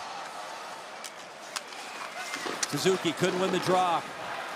Puck play to center. We mentioned Horvat has scored in this game now 13 career goals versus Montreal. He leads active Islander players. And his team is 15-2-2 when Horvat scores a goal. Here's Struble. At center ice, he'll drift it in. Slafkovsky skating into the corner. Finishes his check. DeAngelo has it. DeAngelo to space. He wanted Anders Lee, who would have been home free. Good play by Montreal. Chipped in. Suzuki into the corner on DeAngelo. Slafkovsky trying to keep it alive. It pops to center, and Struble will reload with Hudson.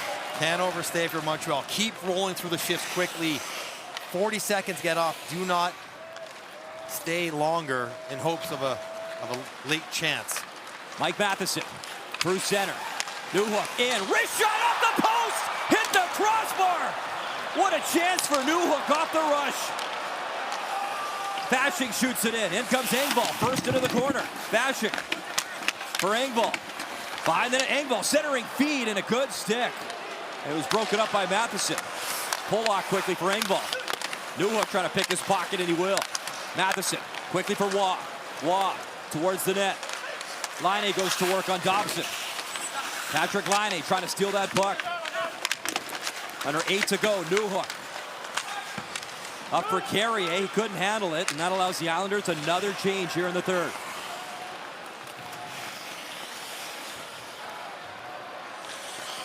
You talked about key things, Mike, off the top, and a Newhook goal would have just solidified some more secondary scoring and a big-time goal in this game when they need it most.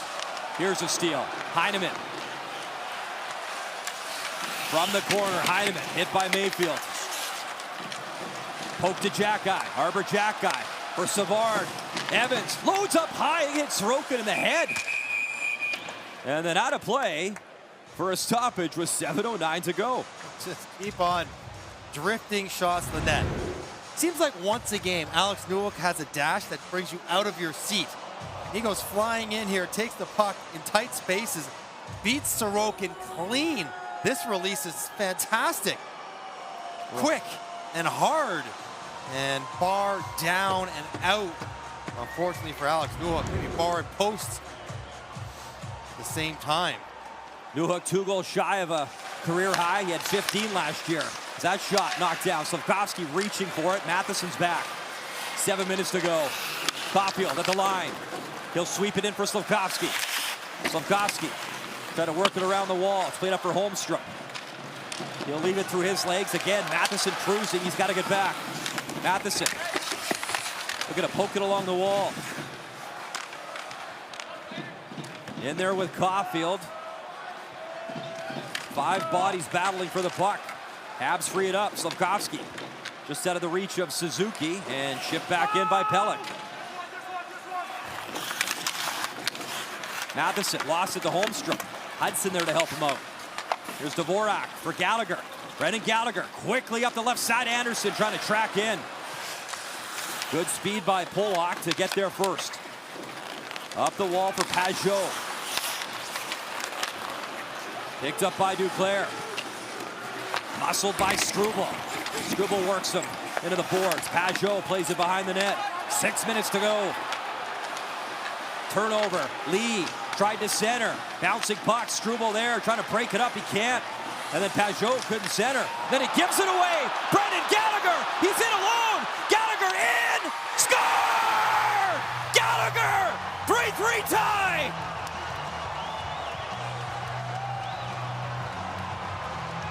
Can you write a better script for Brendan Gallagher?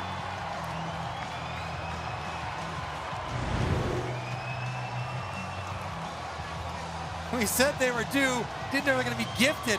What a bad decision by Pajot at the blue line on his backhand. And then Riley falls to give Brendan Gallagher that much more time. He goes glove side. Sorokin gets a piece. Now Riley might have had a chance, but he toe picks trying to get going. He's in alone, backhand, forehand, early release. And there it is once again. Tap on the chest, recognizing his mom. And another massive goal for the Dvorak, Anderson, Gallagher line coming through again. Trailing in the third, battling back, under 6 left to tie the game. Mike, he said to the media this morning his mom Della will always be with him watching down. My goodness. What a moment for Brendan Gallagher. 3-3 tie. The ultimate heartbeat of this Montreal Canadian team.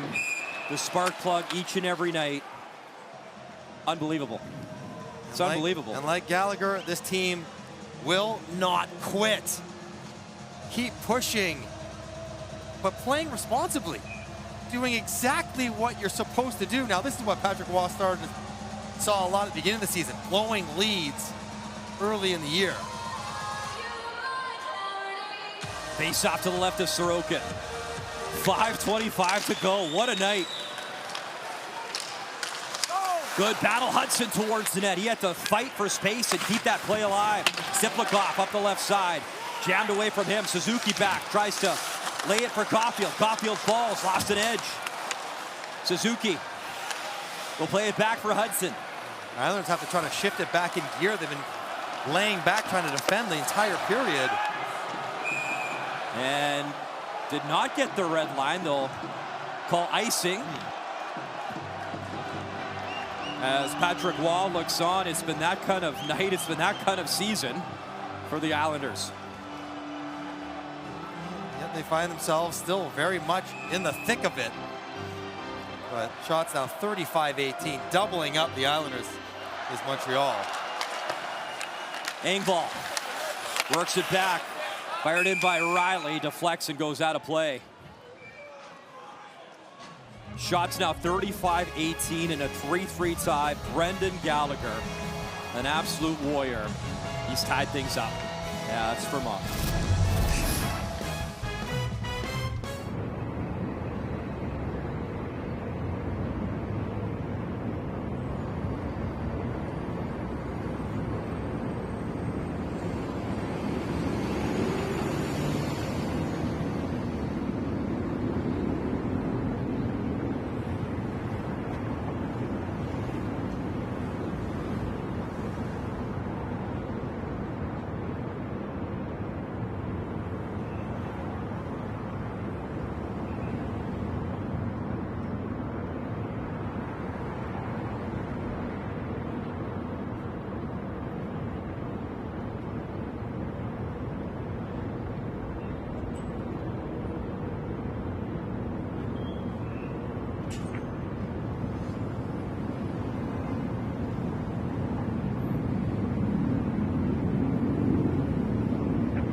Welcome back to UBS Arena. Time now for the Molson big moments of the game. And what else could it be? Brendan Gallagher on the breakaway, down by a goal, gotta get points, and he finds a way to tuck it upstairs.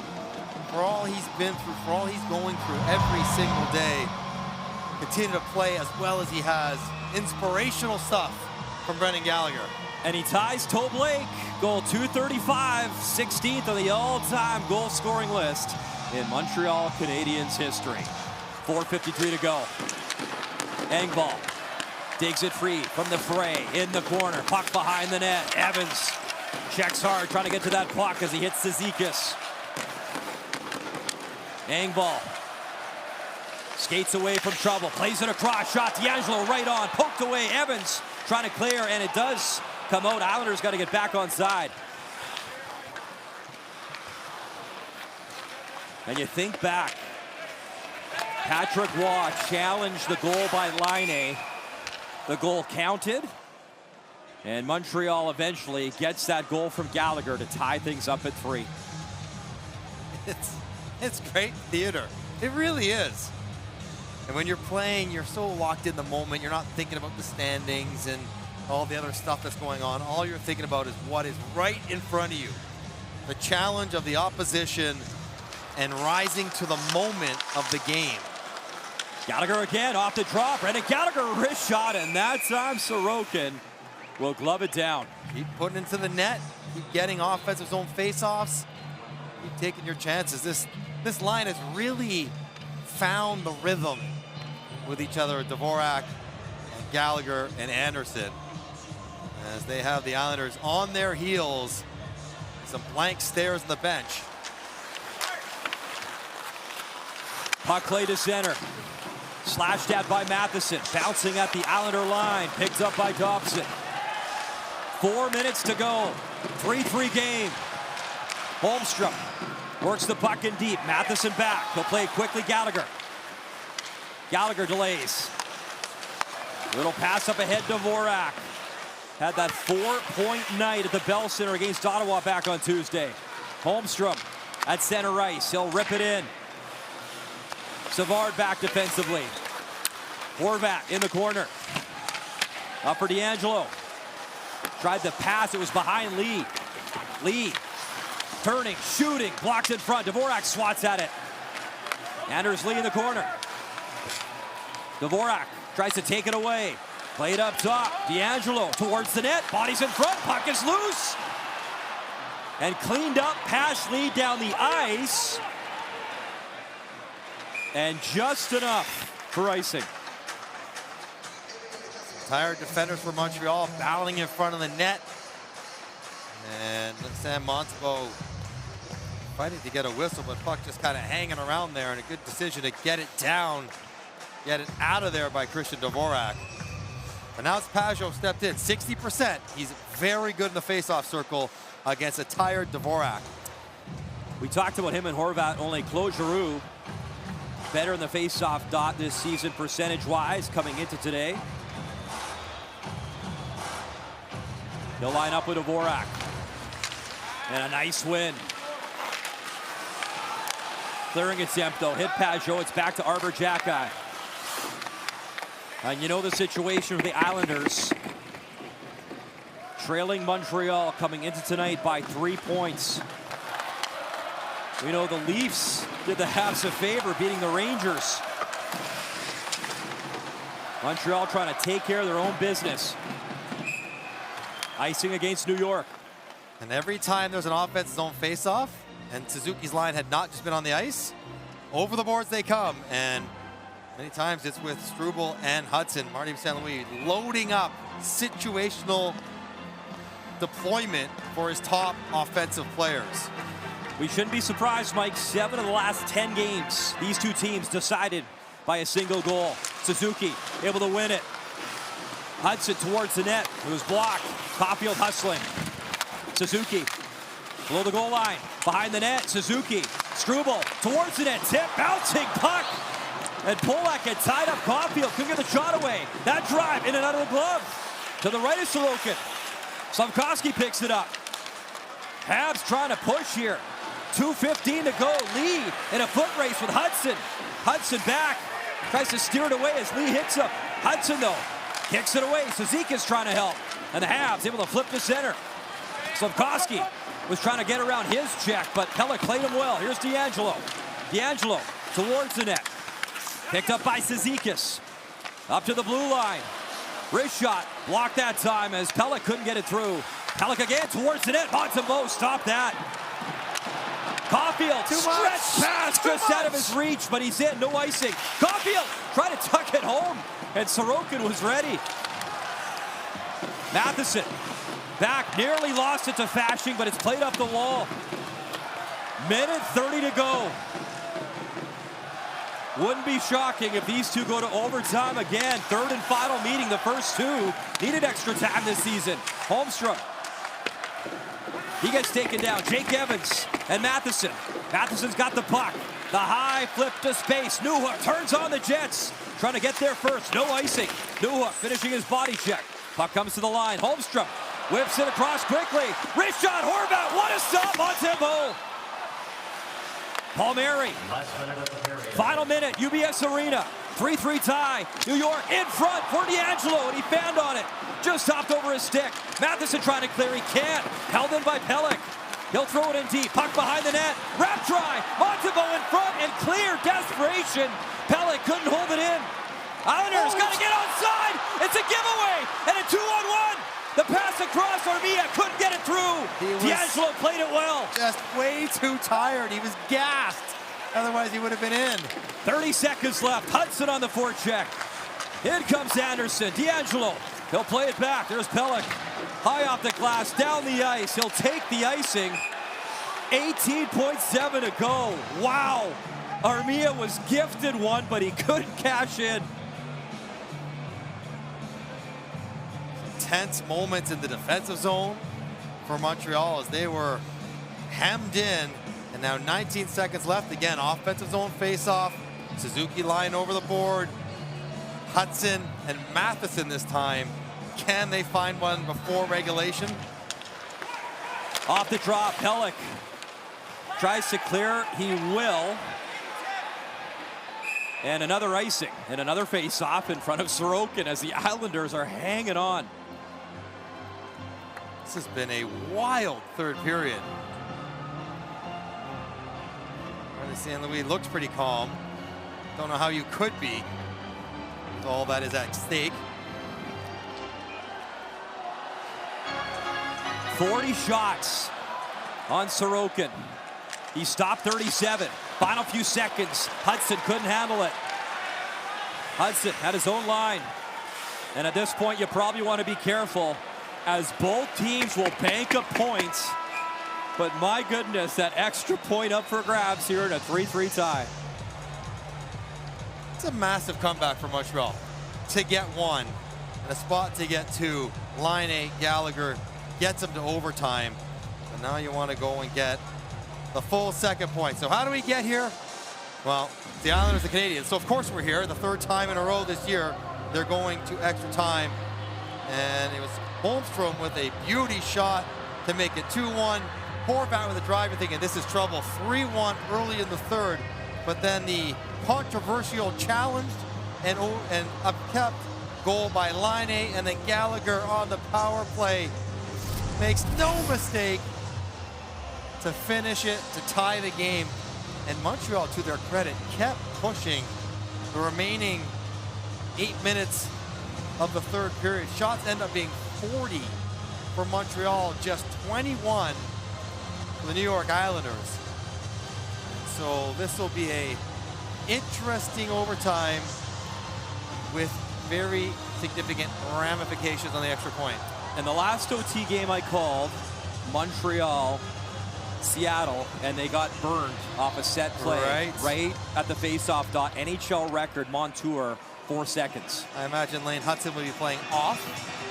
Whoever's at the center line, give himself a 10-foot head start in case. Worth noting, I bet Dvorak starts trying to win a face-off. I bet Pajot starts trying to win a face-off. Neither one of those two guys wants to play.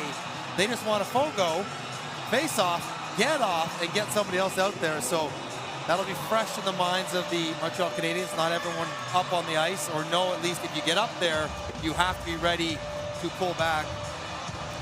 And lots of pressure for everyone involved.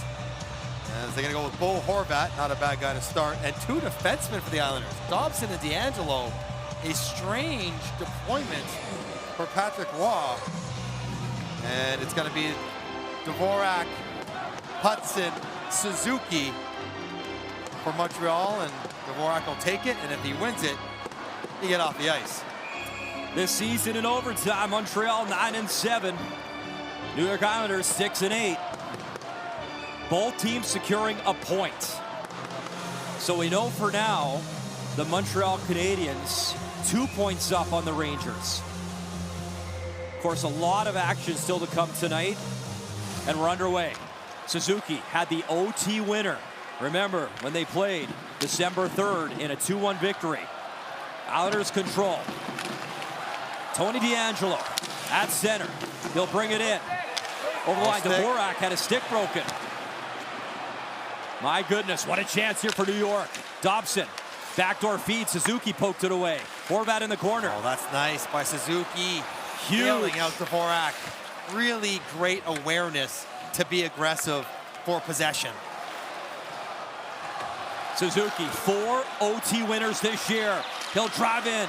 He saw it was Holmstrom, tried to take him, and now he'll just zip it all the way back to Montembeault.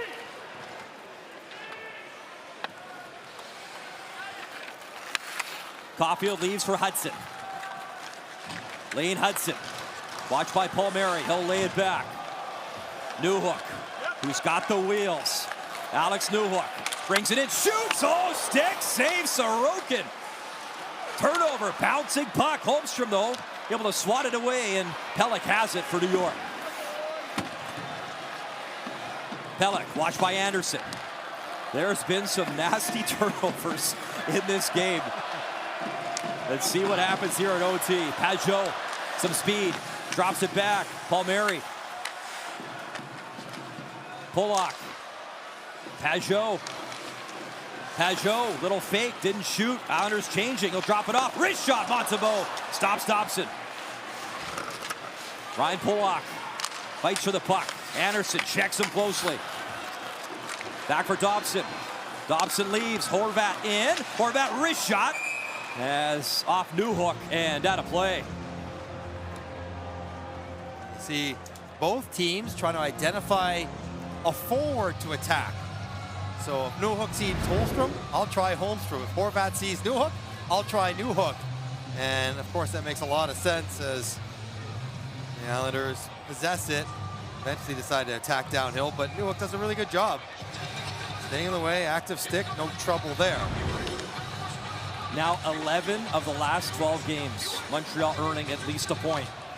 Trying to dig in for that second point. Dobson off the draw. Noah Dobson at the line. Didn't like what he saw, so he'll reset in his own zone. 3 minutes left in overtime. Horvat has it. Horvat, a goal in this game. Watched by Evans. Horvat dumps it off. Dobson up ahead. D'Angelo space, winds up. Montembeault stops it. And a little rebound, but he'll cover and halt play. Montreal just a little too mechanical in sorting out who's got who, as Evans wanted to stay with Horvat, and Slafkovsky and Mastin get a little turned around. Mastin stuck on the far side of the ice, allowing D'Angelo to tee one up, but Montembeault good save, no rebound, no trouble. Coming in, Montembeault 4-2-3 in his career versus the Islanders, and a .931 save percentage. Tonight his 11th career game against New York. Lee, Dvorak. Puck available, Suzuki. Curls around. Nick Suzuki, up ice. Caulfield just off his stick. He had him on the line change, had Lee sleeping. Caulfield behind the net. Caulfield waiting with it, shooting up high, and he just missed. I think Sorokin got a piece with the shoulder. Here's Holmstrom. He's got to go in the game. Holmstrom stops. Simon Holmstrom at the line. He'll dish it off and again play back to center. Polak. Polak, some speed, brings it in. Polak drops it back. Pajot curls around. Lee out there as well for New York. Pajot thought about the drop pass, still has it. Works it across. Polak around Caulfield. Polak in deep. Still with it. Goes up top. Pajot. He'll leave. Palmieri stops. Palmieri, wrist shot that hit Hudson, never made its way through it. Suzuki's got it and reverses to Hudson. 1:40 to go in OT. Laine jumps on the ice. Hudson wheeling in. Lane Hudson, some speed. Hudson to the net. Little poke check though, Sorokin. And now it's a 2-on-1 the other way. Here comes Horvat. Bo Horvat in. Wrist shot, score! Horvat, OT winner, and the Islanders hang on and get the 2 points.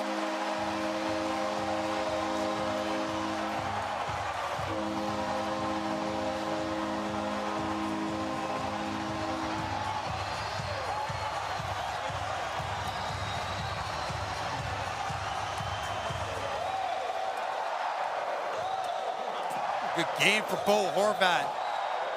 Had the power move on the goal in the third period and a wicked wrister short side to end the game.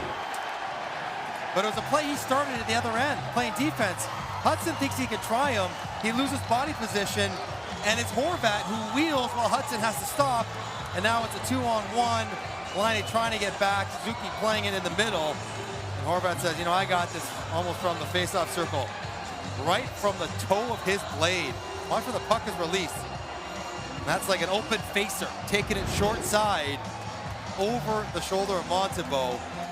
And so the New York Islanders continue their unexpected push down the stretch. Montreal Canadiens, they played a very good game. Probably deserved a better result. Did well to get a point after being down 2 in the third period. But in the end, Sorokin in net, fantastic 38 of 41. Patrick Laine, another Laine office one-timer. And Bo Horvat, they need offense from someone. It's got to be him. He delivered when it mattered most. The OT winner. And those are the Molson 3 stars here on the Habs on TSN. What a night. What a game. As Brendan Gallagher was able to tie it up. Montreal gets the single point. They still got the wild card spot. We're hitting the road. Habs Blues comes your way Tuesday in the Habs region at 8 Eastern time on Molson Canadiens Hockey on TSN. What a game. And what a night. Glad you stayed with us. Thanks for watching, and good night from New York.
This is a road game right now for all.